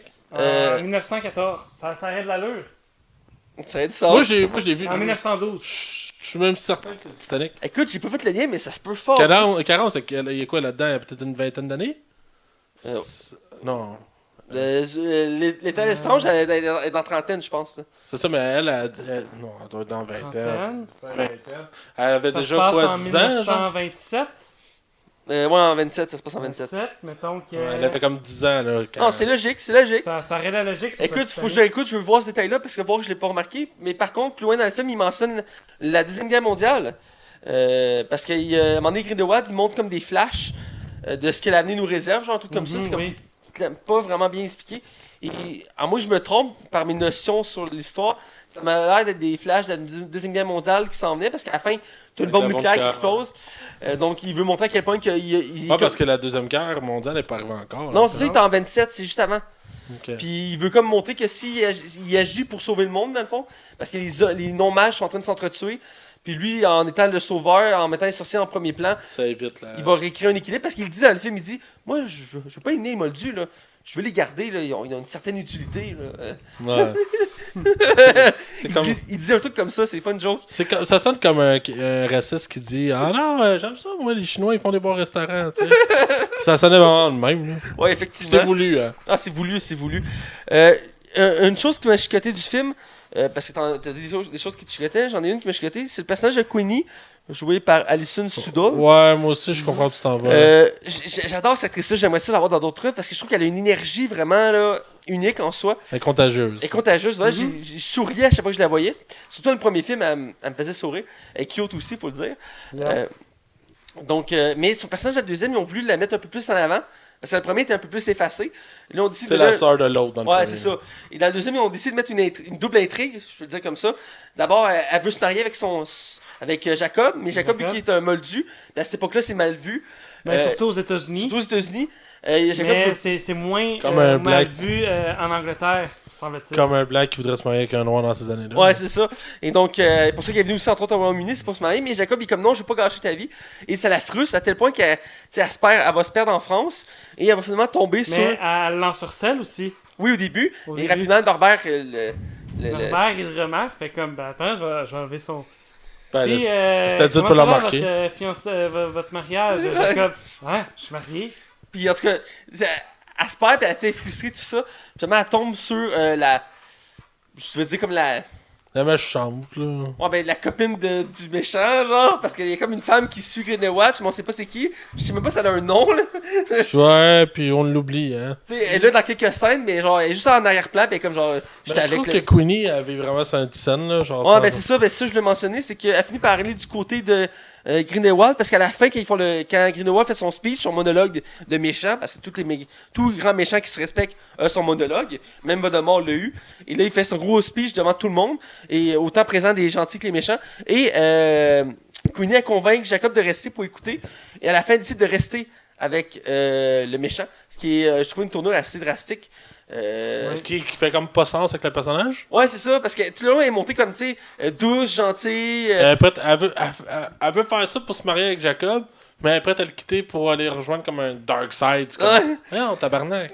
C'est un non-sens. C'est une des trucs qui m'a le plus dérangé du film.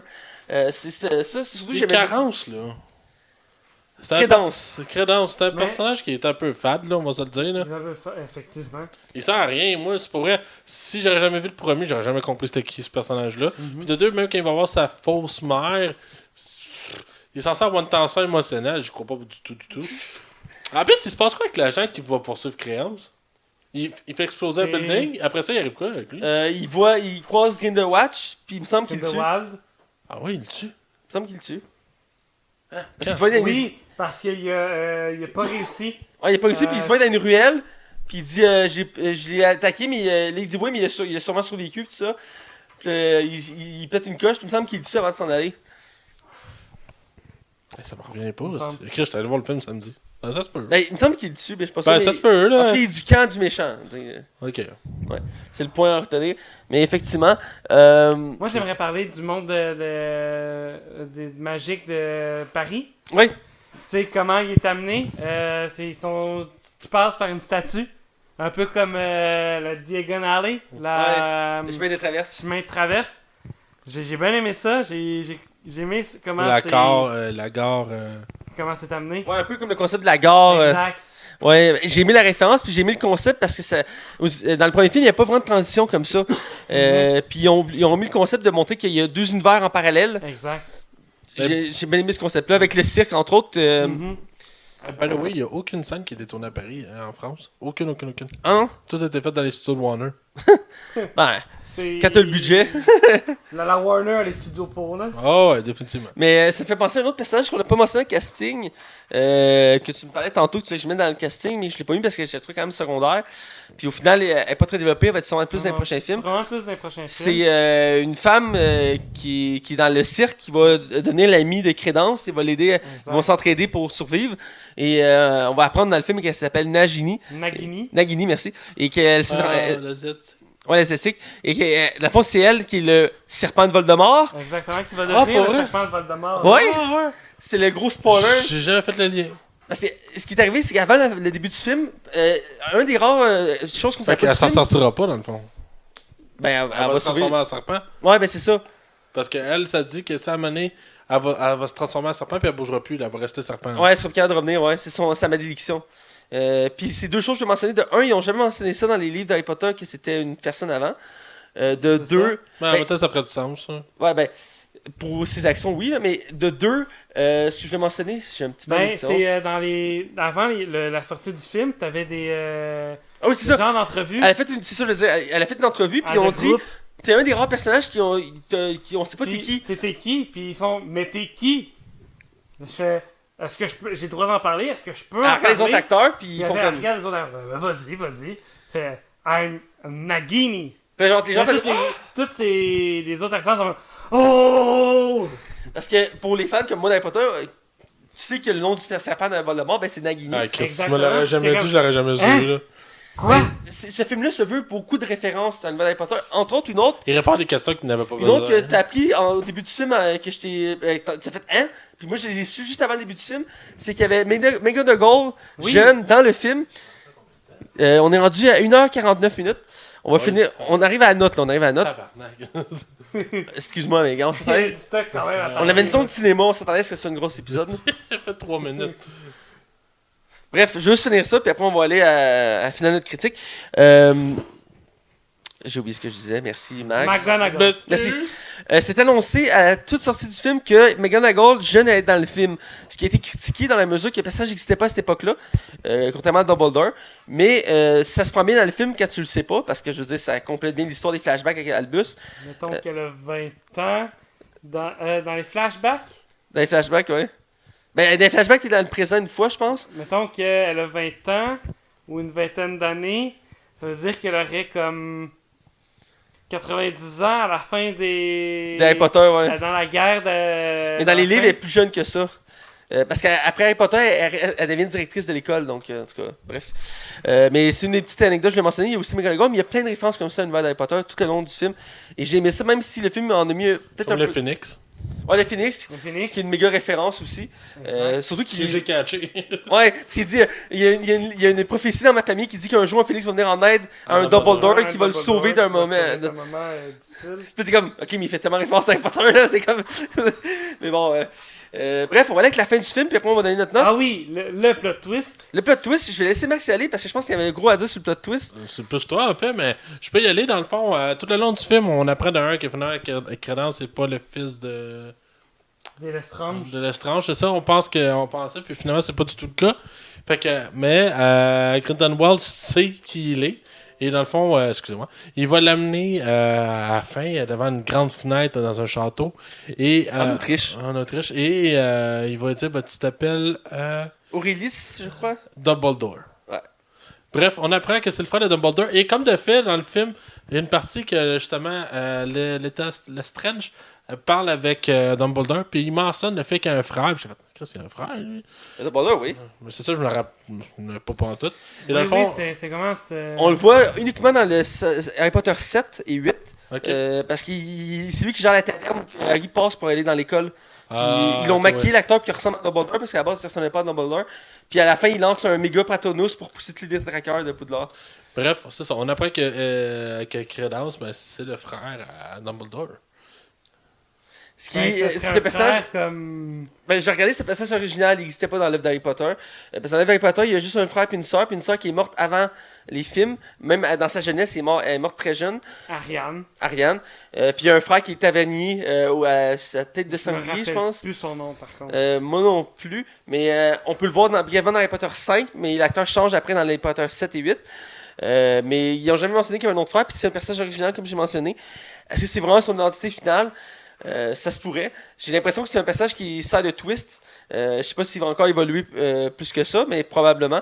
Mais je suis curieux de voir où ça va, parce qu'à la fin, il se retourne, puis il est comme en colère, puis il lance un sort, puis il fait exploser une montagne. Pour montrer à quel point il est puissant, puis que les Dumbledore sont puissants. Ce que je savais déjà d'ailleurs. Mais je trouve ça assez abrupt comme fin, puis assez mindfuck un peu. Puis on était au cinéma, les deux, puis j'étais comme... Hein? Ouais. Quoi?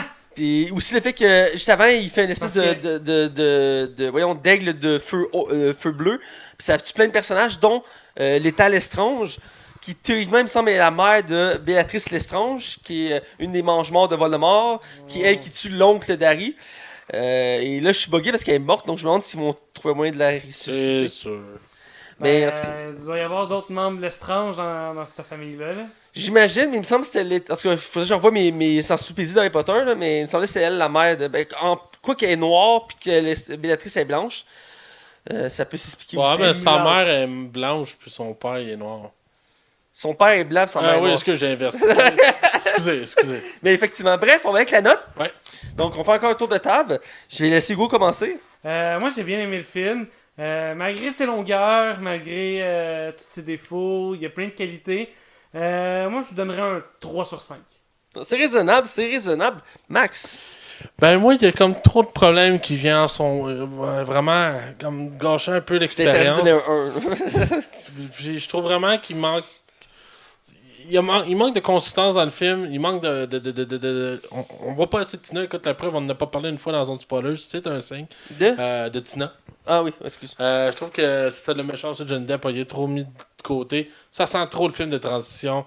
Le montage est bizarre. J'ai de la misère à vraiment accrocher sur ce film-là. Mais tout de même, j'ai été diverti. C'est ça le mérite qu'il y a. Je vais y aller avec la même note que le premier. Je vais y aller avec un 2.5 sur 5. Ah, ça représente bien. Je m'attendais à une note comme ça de ta part. Là. Moi aussi. Merci les gars. Merci de me voir comme le bad guy de la gang. Là. Pour ma part, c'est un film que j'ai trouvé divertissant. C'est sûr, c'est pas le meilleur de la franchise Harry Potter. Il y a beaucoup de défauts, on en a nommé plusieurs. Une petite chose qu'on n'a pas mentionnée, effectivement, elle peut pas être Tina vraiment, mais il y avait une scène que je trouvais qui était drôle, c'est les quiproquos qui va durer pas mal le long du film.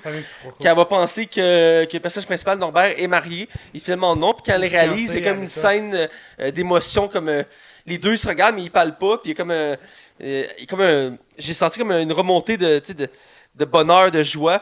Et j'ai vraiment aimé ça. Je fais comme j'aimerais ça vivre ce genre de scène-là. Mais bon, ma vie est si triste et si misérable.